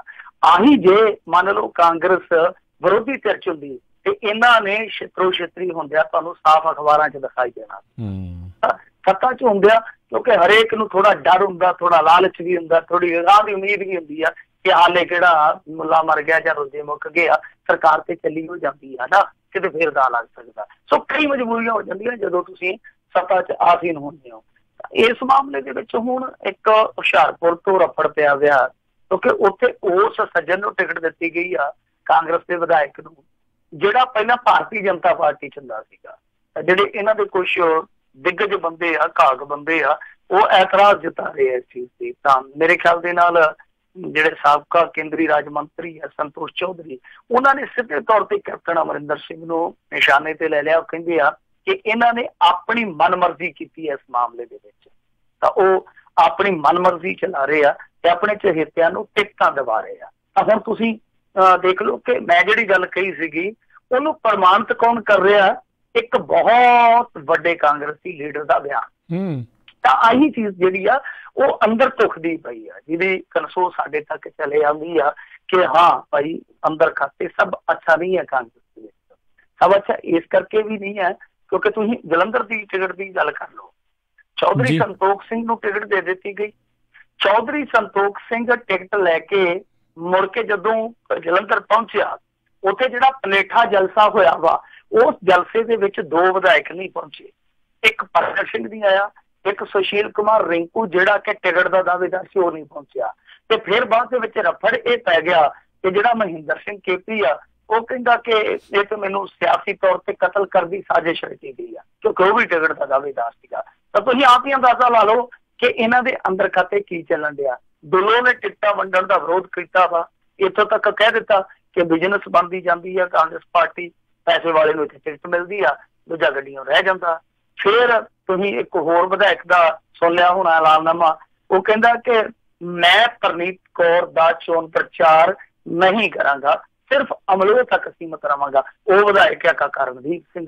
ਸੋ ਅੰਦਰ ਖਾਤੇ ਬਹੁਤ ਕੁਛ ਆ ਜਿਹੜਾ ਉਹ ਕਾਂਗਰਸ ਦੇ ਵਿੱਚ ਟਿਕਟਾਂ ਨੂੰ ਲੈ ਕੇ ਚੱਲਦਾ ਪਿਆ। ਤਾਂ ਇਹ ਧੁਖਦੀ ਅੱਗ ਕੀ ਭਾਂਬੜ ਬਣੇਗੀ ਜਾਂ ਫਿਰ ਛੱਟੇ ਮਾਰ ਕੇ ਇਹਨੂੰ ਠੰਡਿਆ ਕਰ ਲਿਆ ਜਾਊਗਾ, ਇਹ ਵੇਖਣ ਦੀ ਜ਼ਰੂਰਤ ਆ। ਜੀ, ਉੱਦਾਂ ਕਾਂਗਰਸ ਪਾਰਟੀ ਵਿੱਚ ਹਰ ਵਾਰੀ ਜਦੋਂ ਵੀ ਕੋਈ ਵੀ ਇਲੈਕਸ਼ਨ ਹੋਣੀ ਹੁੰਦੀ ਆ, ਇਹਨਾਂ ਦਾ ਇਹ ਰੌਲਾ ਰੱਪਾ ਜਿਹੜਾ ਆ ਉਹ ਪਿਆ ਹੀ ਰਹਿੰਦਾ ਆ। ਕਾਕਾ ਕਾਂਗਰਸ ਤੇ ਕਾਕਾ ਕਲੇਸ਼ ਨਾਲ ਹੀ ਜਿਹੜੇ ਤੁਰੇ ਰਹਿੰਦੇ ਆ। ਅਗਲੀ ਜਿਹੜੀ ਗੱਲ ਕਰਦੇ, ਕਹਿੰਦੇ ਪੰਜਾਬ ਯੂਨੀਵਰਸਿਟੀ ਨੇ ਵਿਦਿਆਰਥੀਆਂ ਨੂੰ ਡਿਗਰੀਆਂ ਦੇਣ ਤੋਂ ਨਾਂਹ ਕੀਤੀ ਆ। ਦੇਖੋ ਇਹਦੇ ਵਿੱਚ ਹੁਣ ਫਿਰ ਸਰਕਾਰ ਦੀ ਨਾਅਹਲੀਅਤ ਸਾਹਮਣੇ ਆਉਂਦੀ ਆ। ਪਰ ਇੱਕ ਚੀਜ਼ ਤੁਸੀਂ ਨੋਟ ਕੀਤੀ ਹੋਣੀ, ਤੁਸੀਂ ਅਮਰੀਕਾ 'ਚ ਬੈਠੇ ਹੋ, ਬਹੁਤ ਵਧੀਆ ਮੁਲਕ ਆ, ਬੜਾ ਸੁਚੱਜਾ ਇਹਨਾਂ ਦਾ ਪ੍ਰਬੰਧ ਆ ਕਿ ਇੱਥੇ ਠੀਕ ਆ ਕਿ ਇਸ ਤਰ੍ਹਾਂ ਦੇ ਹੁੰਦੇ ਆ ਰਾਜਨੀਤਿਕ ਪੈਂਤੜੇ ਜਿਹੜੇ ਹਰੇਕ ਮੁਲਕ ਦੇ ਸਿਸਟਮ ਦਾ ਹਿੱਸਾ ਹੁੰਦੇ ਆ। ਪਰ ਕੀ ਤੁਹਾਡੇ ਅਸਲ ਮੁੱਦਿਆਂ ਤੇ ਇੱਕ ਵਾਰ ਵੀ ਰਾਜਨੀਤਿਕ ਲੋਕ ਨਾ ਆਉਣ ਤਾਂ ਫਿਰ ਤੁਹਾਡੇ ਲੋਕਾਂ ਦੀ ਜਾਂ ਤੁਹਾਡੇ ਲੋਕਤੰਤਰ ਦੀ ਕਿੰਨੀ ਬਦਕਿਸਮਤੀ ਆ। ਕਿਉਂਕਿ ਦੇਖੋ ਇਹੋ ਜਿਹੇ ਅਹਿਮ ਮੁੱਦੇ ਆ ਜਿਹੜੇ ਉਹ ਡਿਸਕਸ਼ਨ ਦਾ ਵਿਸ਼ਾ ਨਹੀਂ ਹੈ। ਡਿਸਕਸ਼ਨ ਦਾ ਵਿਸ਼ਾ ਕੀ ਹੋ ਰਿਹਾ ਮੀਡੀਆ ਦੇ ਵਿੱਚ? ਨਵਜੋਤ ਸਿੱਧੂ ਦੀ ਘਰਵਾਲੀ ਨੂੰ ਟਿਕਟ ਨਹੀਂ ਮਿਲੀ, ਫਲਾਣਾ ਟਿਕਟ ਲੈ ਗਿਆ, ਫਲਾਣੇ ਨੂੰ ਟਿਕਟ ਮਿਲ ਜਾਣੀ ਆ, ਫਲਾਣਾ MP ਆ ਜਿਹੜਾ ਉਹ ਕਿੰਨੇ ਪੈਸੇ ਲਿਆਇਆ ਸੀ, ਕਿੰਨੇ ਉਹਨੇ ਖਰਚ ਦਿੱਤੇ। ਕਹਿਣ ਦਾ ਭਾਵ ਆ ਕਿ ਜਿਹੜੀਆਂ ਬੇਸਿਕ ਸਮੱਸਿਆਵਾਂ ਨੇ ਸਾਡੀਆਂ ਔਰ ਸਰਕਾਰ ਦੀਆਂ ਜਿਹੜੀਆਂ ਮੇਜਰ ਫੇਲੀਅਰਸ ਨੇ ਉਹਨਾਂ ਤੇ ਕੋਈ ਚਰਚਾ ਨਹੀਂ ਕੀਤੀ ਜਾ ਰਹੀ। ਔਰ ਕਮਾਲ ਦੀ ਗੱਲ ਹੈ ਕਿ ਵਿਰੋਧੀ ਧਿਰ ਆਪੋ ਵਿੱਚ ਦੀ ਜੁੱਤੀ ਹੋਣ ਡਈ ਆ ਕਿ ਮੇਰਾ ਇਹਦੇ ਨਾਲ ਅਲਾਇੰਸ ਨਹੀਂ ਹੋਇਆ, ਇਹ ਬੰਦਾ ਜਿਹੜਾ ਉੱਥੇ ਆਹ ਬੰਦਾ ਖੜਾ ਕਰਕੇ ਬੈਠਾ, ਮੈਂ ਆਪਣਾ ਬੰਦਾ ਬਿਠਾਉਣਾ ਨਹੀਂ ਹੈ। ਯਾਨੀ ਬੇਯਾਤ ਗੱਲਾਂ, ਜਦੋਂ ਆਪਾਂ ਵਾਹਿਯਾਤ ਗੱਲਾਂ ਕਹਿੰਦੇ ਆ। ਤਾਂ ਇਸ ਮਾਮਲੇ ਦੇ ਵਿੱਚ ਬੜਾ ਦਿਲਚਸਪ ਤੱਥ ਆ ਕਿ ਜਿਹੜੀਆਂ ਪੋਸਟ ਮੈਟ੍ਰਿਕ ਸਕਾਲਰਸ਼ਿਪ ਦੇ ਤਹਿਤ ਫੀਸਾਂ ਅਦਾ ਕੀਤੀਆਂ ਜਾਂਦੀਆਂ। ਪਹਿਲੀ ਗੱਲ ਤੇ ਮੈਂ ਤੁਹਾਨੂੰ ਇੱਕ ਦਿਲਚਸਪ ਤੱਥ ਦਿੰਦਾ ਇਸ ਮਾਮਲੇ ਦੇ ਵਿੱਚ ਕਿ ਬਹੁਤੇ ਰਾਜਾਂ ਦੇ ਵਿੱਚ ਪੋਸਟ ਮੈਟ੍ਰਿਕ ਸਕਾਲਰਸ਼ਿਪ ਦਾ ਪੈਟਰਨ ਇਹ ਆ ਕਿ ਸਿੱਧੀਆਂ ਰਕਮਾਂ ਜਿਹੜੀਆਂ ਉਹ ਵਿਦਿਆਰਥੀ ਦੇ ਹਿੱਸੇ ਜਾਂਦੀਆਂ, ਯਾਨੀ ਉਹਦੇ ਖਾਤੇ 'ਚ ਆਉਂਦੀਆਂ। ਸਾਡੇ ਇੱਥੇ ਉਲਟ ਪ੍ਰਬੰਧ ਹੈ ਪੰਜਾਬ ਦੇ ਵਿੱਚ ਕਿ ਪੰਜਾਬ ਸਰਕਾਰ ਕੇਂਦਰ ਆਪਣਾ ਹਿੱਸਾ ਦੇ ਦਿੰਦੀ ਆ, ਪੰਜਾਬ ਸਰਕਾਰ ਆਪਣੇ ਕੋਲੋਂ ਪਾ ਕੇ ਮੁੜ ਕੇ ਉਹ ਪੈਸਾ ਜਿਹੜਾ ਅੱਗੇ ਯੂਨੀਵਰਸਿਟੀਆਂ ਜਾਂ ਕਾਲਜਾਂ ਨੂੰ ਦਿੰਦੀ ਹੈ। ਤਾਂ ਹੁਣ ਹੋਇਆ ਕੀ ਆ ਕਿ ਪੰਜਾਬ ਯੂਨੀਵਰਸਿਟੀ ਨੂੰ ਪੰਜਾਬ ਸਰਕਾਰ ਨੇ ਪੈਸਾ ਉਪਲਬਧ ਨਹੀਂ ਕਰਾਇਆ। ਇਹਨਾਂ ਦਾ 8-10 ਕਰੋੜ ਰੁਪਈਆ ਬਣਦਾ, ਇਹਨਾਂ ਨੇ ਉਹ ਜਿਹੜੀਆਂ ਗ੍ਰੈਜੂਏਸ਼ਨ ਦੀਆਂ ਡਿਗਰੀਆਂ ਨੇ ਉਹ ਰੋਕ ਦਿੱਤੀਆਂ। ਤਾਂ ਜਿਹੜੇ ਦਲਿਤ ਵਿਦਿਆਰਥੀ ਹੁਣ ਉਹ ਡਿਗਰੀਆਂ ਕਰ ਚੁੱਕੇ ਆ, ਤਾਂ ਉਹਦੇ ਵਿੱਚ ਇਹ ਪੰਗਾ ਪੈ ਗਿਆ ਕਿ ਗਾਂ ਉਹਨਾਂ ਨੂੰ ਦਾਖਲਾ ਜਿਹੜਾ ਨਹੀਂ ਮਿਲ ਸਕਦਾ ਕਿਉਂਕਿ ਉਹਨਾਂ ਦੇ ਕੋਈ ਡਿਗਰੀਆਂ ਨਹੀਂ ਹੈ। ਉਹ ਕਹਿੰਦੇ ਆ ਕਿ ਪੈਸੇ ਦਿਓ ਤੇ ਡਿਗਰੀਆਂ ਲੈ ਲਓ। ਤੇ ਜੇ ਮੰਨ ਲਓ ਇੱਕ ਤਰ੍ਹਾਂ ਨਾਲ ਕਰੀਏ ਆਪਣੇ ਕੋਲੋਂ ਪੈਸੇ ਦਿੰਦੇ ਆ ਤੇ ਫਿਰ ਗਾਂ ਵਾਲੇ ਜਿਹੜੇ ਉਹਨਾਂ ਵੀ ਪੈਸੇ ਨਗਦ ਮੰਗਣੇ ਕਿਉਂਕਿ ਪੈਸੇ ਪਿਛਲੇ ਨਹੀਂ ਆ ਰਹੇ। ਸੋ ਇਹ ਚੱਕਰ ਪੈਣ ਡਿਆ। ਤਾਂ ਇਸ ਮਾਮਲੇ ਦੇ ਵਿੱਚ ਕਾਂਗਰਸ ਤੇ ਦੋਸ਼ ਲੱਗਦਾ ਔਰ ਕੇਂਦਰੀ ਮੰਤਰੀ ਜਿਹੜੇ ਵਿਜੇ ਸਾਂਪਲਾ ਜਿਹੜੇ ਤੋਂ ਮੈਂਬਰ ਪਾਰਲੀਮੈਂਟ ਹੁਸ਼ਿਆਰਪੁਰ ਤੋਂ, ਉਹ ਸਾਫ਼ ਕਹਿ ਚੁੱਕੇ ਔਰ ਉਹਦੇ ਬਿਆਨ ਦਾ ਖੰਡਨ ਇਹਨਾਂ ਨੇ ਨਹੀਂ ਕੀਤਾ। ਉਹ ਸਾਫ਼ ਕਹਿ ਚੁੱਕੇ ਆ ਕਿ ਦੇਖੋ ਭਾਈ, ਅਸੀਂ ਕੇਂਦਰ ਦੇ ਵੱਲੋਂ ਇਹ ਸਾਰਾ ਪੈਸਾ ਜਿਹੜਾ ਪੰਜਾਬ ਦੇ ਖਾਤੇ ਭੇਜ ਚੁੱਕਿਆ, ਪੰਜਾਬ ਸਰਕਾਰ ਨੇ ਉਹ ਪੈਸਾ ਨਹੀਂ ਅੱਗੇ ਦਿੱਤਾ, ਹੋਰ ਪਾਸੇ ਵਰਤ ਲਿਆ, ਸਾਡਾ ਕੀ ਕਸੂਰ ਆ। ਤਾਂ ਕਹਿਣ ਦਾ ਭਾਵ ਆ ਕਿ ਜਿਹੜੀ ਸਾਡੀ ਇੱਥੋਂ ਦੀ ਹੋਛੀ ਤੇ ਜਿਹੜੀ ਬੇਤਰਤੀਬੀ ਰਾਜਨੀਤੀ ਆ, ਉਸ ਰਾਜਨੀਤੀ ਦੇ ਚੌਕਟੇ ਦੇ ਵਿੱਚ ਇਹੋ ਜਿਹੇ ਮਹੱਤਵਪੂਰਨ ਮੁੱਦੇ ਜਿਹੜੇ ਉਹ ਅੱਜ ਜਦੋਂ ਇਲੈਕਸ਼ਨ ਦਾ ਦੌਰ ਹੈ ਉਦੋਂ ਵੀ ਕੇਂਦਰੀ ਮੁੱਦਾ ਨਹੀਂ ਬਣਦੇ ਇਹਨਾਂ ਦੀ ਰਾਜਨੀਤੀ ਦਾ। ਜੀ ਬਿਲਕੁਲ, ਬਹੁਤ ਅਫਸੋਸ ਵਾਲੀ ਜਿਹੜੀ ਇਹ ਗੱਲ ਆ। ਇਹ ਇਕੱਲਾ ਪੰਜਾਬ 'ਚ ਨਹੀਂ, ਪੂਰੇ ਭਾਰਤ ਵਿੱਚ ਹੀ ਜਿਹੜਾ ਇਸ ਟਾਈਮ ਇਹੀ ਹਾਲਾਤ ਆ ਵੀ ਜਿਹੜੇ ਮੇਨ ਮੁੱਦੇ ਆ ਉਹ ਕਿਤੇ ਨਾ ਕਿਤੇ ਪਿੱਛੇ ਹੀ ਰਹੀ ਜਾਂਦੇ ਨੇ। ਅਗਲੀ ਜਿਹੜੀ ਮਿੰਟੂ ਜੀ ਆਪਾਂ ਖਬਰ ਕਰਦੇ ਹਾਂ ਅਤੇ ਉਸ ਤੋਂ ਬਾਅਦ ਬ੍ਰੇਕ ਲੈਂਦੇ ਹਾਂ ਅਤੇ ਨਾਲ ਹੀ ਸਰੋਤਿਆਂ ਨੂੰ ਦੱਸਦੇ ਹਾਂ ਵੀ ਜੇ ਤੁਹਾਡਾ ਵੀ ਕੋਈ ਸਵਾਲ ਹੈਗਾ ਤਾਂ ਤੁਸੀਂ ਵੀ ਮਿੰਟੂ ਜੀ ਨੂੰ ਫਿਰ ਕਾਲ ਕਰ ਸਕੋਗੇ। ਸਵਾਲ ਕੋਈ ਪੁੱਛਣਾ ਚਾਹੁੰਦੇ ਹੋ, ਕਾਲ ਕਰਨ ਦੇ ਲਈ ਨੰਬਰ ਹੈ 408 272 5200 4082725200 ਦੇ ਉੱਤੇ। ਕਹਿੰਦੇ ਦਰਸ਼ਨੀ ਡਿਊਟੀ ਢਾਉਣ ਦੇ ਮਾਮਲੇ ਦੇ ਵਿੱਚ ਕਮੇਟੀ ਨੇ ਰਿਪੋਰਟ ਦੇ ਵੀ ਦਿੱਤੀ। ਹਾਂ ਦੇਖੋ, ਰਿਪੋਰਟ ਤੇ ਆ ਗਈ ਆ। ਇਸ ਕਮੇਟੀ ਦੀ ਰਿਪੋਰਟ ਜਿਹੜੀ ਆ ਤੱਤ-ਫੱਟ ਆਈ ਆ। ਤਾਂ ਦੂਸਰੇ ਪਾਸੇ ਭਾਈ ਲੰਗੋਵਾਲ ਸਾਹਿਬ ਨੇ ਇਹ ਰਿਪੋਰਟ ਲੈ ਕੇ ਕਿਹਾ ਕਿ ਇਸ ਰਿਪੋਰਟ ਦੇ ਆਧਾਰ ਤੇ ਅਗਲੀ ਕਾਰਵਾਈ ਕੀਤੀ ਜਾਊਗੀ ਤੇ ਦੋਸ਼ੀਆਂ ਖਿਲਾਫ ਪੁਲਿਸ ਕੇਸ ਜਿਹੜਾ ਉਹ ਦਰਜ ਕੀਤਾ ਜਾਊਗਾ। ਪਰ ਮੈਨੂੰ ਸਮਝ ਨਹੀਂ ਆਉਂਦੀ ਕਿ ਇਸ ਮਾਮਲੇ ਦੇ ਵਿੱਚ ਪੜਤਾਲ ਕੀ ਹੋਈ ਆ, ਪਰ ਪੜਤਾਲ ਦਾ ਨਤੀਜਾ ਕੀ ਹੋਊਗਾ। ਮੈਂ ਇਹ ਸਮਝਣ ਤੋਂ ਅਸਮਰੱਥ ਹਾਂ ਕਿਉਂਕਿ ਉਹ ਮੰਨਦਾ ਪਿਆ, ਜਿਹੜਾ ਸਾਧ ਆ ਜਗਤਾਰ ਸਿੰਘ, ਉਹ ਮੰਨਦਾ ਪਿਆ ਕਿ ਅਸੀਂ ਢਾਈਓ ਆ ਡਿਊਟੀ। ਜਿਹੜਾ ਬੰਦਾ ਕਹਿੰਦਾ ਪਿਆ ਕਿ ਅਸੀਂ ਢਾਈਓ ਆ ਤੇ ਉਹਦੇ ਵਿੱਚ ਜਾਂਚ ਪੜਤਾਲ ਕੀ ਕਰਨੀ ਹੈ? ਕੇਸ ਦਰਜ ਕਰਨ ਵਾਸਤੇ ਕਾਹਦੀ ਉਡੀਕ ਕੀਤੀ ਜਾ ਰਹੀ ਹੈ? ਸਮਝਣ ਤੋਂ ਮੈਂ ਤੇ ਅਸਮਰੱਥ ਹਾਂ ਕਿ ਇਹ ਕਹਿੰਦੇ ਇੱਕ ਰਿਪੋਰਟ ਆਈ ਆ, ਰਿਪੋਰਟ ਦੇ ਆਧਾਰ ਤੇ ਅਸੀਂ ਕਾਰਵਾਈ ਕਰਾਂਗੇ। ਤਾਂ ਜਿਹੜੇ ਉੱਥੇ ਤੁਹਾਡੇ ਬੰਦੇ ਸੀਗੇ ਕੀ ਉਹ ਕੋਈ ਬਿਆਨ ਦਰਜ ਨਹੀਂ ਕਰਵਾ ਸਕਦੇ ਥਾਣੇ ਦੇ ਵਿੱਚ ਜਾ ਕੇ? ਜਿਹੜਾ ਇਹਨਾਂ ਦਾ ਮੈਨੇਜਰ ਆ ਜਾਂ ਉੱਥੇ ਹੋਰ ਬੈਠੇ ਸ਼ੋਭਦਾਰ ਫਲਾਣਾ ਕੋਈ ਉੱਥੇ ਜਨਰਲ ਸਕੱਤਰ ਕੋਈ ਬਹਿੰਦਾ ਹੋਊਗਾ ਜਿਹੜਾ ਪ੍ਰਬੰਧਕ ਇਹਨਾਂ ਦਾ ਉੱਥੇ, ਕਿ ਕੋਈ ਵੀ ਬੰਦਾ ਜਾ ਕੇ ਥਾਣੇ 'ਚ ਸਿੱਧੀ ਸ਼ਿਕਾਇਤ ਦਰਜ ਨਹੀਂ ਸੀ ਕਰਵਾ ਸਕਦਾ? ਕਿਉਂਕਿ ਤੁਸੀਂ ਤੇ ਕਹਿੰਦੇ ਹੋ ਕਿ ਅਸੀਂ ਮਤਾ ਪਾ ਕੇ ਰੋਕਿਆ ਸੀਗਾ। ਜੇ ਮਤਾ ਪਾ ਕੇ ਰੋਕਿਆ ਤਾਂ ਸਿੱਧੇ ਤੌਰ ਤੇ ਗੈਰ ਕਾਨੂੰਨੀ ਢੰਗ ਦੇ ਨਾਲ ਉਹ ਡਿਊਟੀ ਢਾਈ ਗਈ ਆ। ਤਾਂ ਹੁਣ ਤੁਸੀਂ ਕਹਿੰਦੇ ਹੋ ਕਿ ਨਹੀਂ ਜੀ ਅਸੀਂ ਇਸ ਰਿਪੋਰਟ ਦੇ ਆਧਾਰ ਤੇ ਕਾਰਵਾਈ ਕਰਾਂਗੇ। ਸੋ ਦੇਖਦੇ ਹਾਂ ਇਸ ਰਿਪੋਰਟ ਦੇ ਆਧਾਰ ਤੇ ਕੀ ਕਾਰਵਾਈ ਹੁੰਦੀ ਆ। ਪਰ ਅੰਦਰ ਖਾਤੇ ਤੇ ਵੀ ਸੁਣਾਈ ਦਿੰਦਾ ਪਿਆ ਕਿ ਅਸਲ ਦੇ ਵਿੱਚ ਇਸ ਬੰਦੇ ਨੂੰ ਕੱਢਣ ਦਾ ਇੱਕ ਰਸਤਾ ਵੀ ਬਣਾਇਆ ਜਾ ਰਿਹਾ ਹੈ ਔਰ ਹੋ ਸਕਦਾ ਆਉਣ ਵਾਲੇ ਦਿਨਾਂ ਦੇ ਵਿੱਚ ਕੋਈ ਪਛਤਾਪ ਵਗੈਰਾ ਦਾ ਕੋਈ ਪ੍ਰਬੰਧ ਵੀ ਕਰ ਦਿੱਤਾ ਜਾਵੇ। ਕਿਉਂਕਿ ਆਮ ਆਪਣੇ ਇਹ ਵੀ ਇੱਕ ਵੇਖਣ ਨੂੰ ਮਿਲਿਆ ਨਾ ਪਿੱਛੇ ਜੇ ਤੁਸੀਂ ਸੁਣਿਆ ਹੋਣਾ ਕਿ 20 ਘੰਟਿਆਂ ਦੇ ਵਿੱਚ ਹੀ ਅਖੰਡ ਪਾਠ ਦਾ ਭੋਗ ਪਾ ਦਿੱਤਾ ਗਿਆ ਸੀ ਗੁਰਦੁਆਰਾ ਸਾਹਿਬ ਦੇ ਵਿੱਚ। ਤੇ ਇਹ ਉਹੀ ਲੋਕ ਆ ਜਿਹੜੇ ਸਾਹਿਬਜ਼ਾਦਿਆਂ ਦੇ ਸ਼ਹੀਦੀ ਜੋੜ ਮੇਲੇ ਤੇ ਇਸ ਤਰ੍ਹਾਂ ਹੀ ਅਖੰਡ ਪਾਠ ਦਾ ਪ੍ਰਕਾਸ਼ ਕਰਨਾ ਭੁੱਲ ਗਏ ਸੀ ਤੇ ਬਾਅਦ ਚ ਕਹਿੰਦੇ ਸੀ ਕੋਈ ਗੱਲ ਨਹੀਂ ਆ ਨਾ, ਅਸੀਂ ਬੰਦਿਆਂ ਨੂੰ ਤੇ ਹੁਣ ਕੀ ਕੱਢ ਕੇ ਕਰਾਂਗੇ, ਆਪਾਂ ਪਛਤਾਪ ਦਾ ਏਦਾਂ ਕਰਦੇ ਹਾਂ ਕਿ ਅਖੰਡ ਪਾਠ ਕਰਵਾ ਦਿੰਦੇ ਹਾਂ। ਇਹ ਵੀ ਹੋ ਸਕਦਾ ਕਿ ਕੱਲ ਨੂੰ ਕਹਿ ਦੇਣ ਕਿ ਹਾਂ ਭਾਈ ਪੁਲਿਸ ਕੇਸ ਦਰਜ ਕਰਦੇ ਆ ਤੇ ਜੇ ਤੁਸੀਂ ਪਛਤਾਪ ਕਰ ਲਓ ਤੇ ਭਾਈ ਤੁਹਾਨੂੰ ਛੱਡ ਦਿੰਦੇ ਆ। ਸੋ ਦੇਖਦੇ ਆ ਕੀ ਬਣਦਾ, ਪਰ ਇੱਕ ਵਾਰੀ ਕਾਰਵਾਈ ਲਈ ਰਿਪੋਰਟ ਜਿਹੜੀ ਉਹ ਤਿਆਰ ਹੋ ਕੇ ਆ ਗਈ ਹੈ। ਇਸ ਰਿਪੋਰਟ ਦੇ ਵਿੱਚੋਂ ਕੀ ਨਿਕਲਦਾ ਤਾਂ ਬਸ ਥੋੜੇ ਸਮੇਂ ਤੋਂ ਬਾਅਦ ਹੀ ਪਤਾ ਲੱਗ ਜਾਣਾ। ਜੀ ਬਿਲਕੁਲ। ਤੇ ਸਰੋਤਿਓ ਇੱਥੇ ਇੱਕ ਬ੍ਰੇਕ ਤੋਂ ਬਾਅਦ ਫਿਰ ਵਾਪਸ ਹਾਜ਼ਰ ਹੁੰਦੇ ਹਾਂ ਤੇ ਇੱਦਾਂ ਹੀ ਗੱਲਾਂ ਬਾਤਾਂ ਦਾ ਖਬਰਾਂ ਦਾ ਸਿਲਸਿਲਾ ਚੱਲਦਾ ਰਹੇਗਾ। ਤੁਸੀਂ ਵੀ ਜੇ ਕੋਈ ਸਵਾਲ ਪੁੱਛਣਾ ਚਾਹੁੰਦੇ ਹੋ ਮਿੰਟੂ ਜੀ ਨੂੰ ਕਾਲ ਕਰ ਸਕੋਗੇ 408 272 5200 ਦੇ ਉੱਤੇ। ਮਿਲਦੇ ਹਾਂ ਬ੍ਰੇਕ ਤੋਂ ਬਾਅਦ 'ਚ।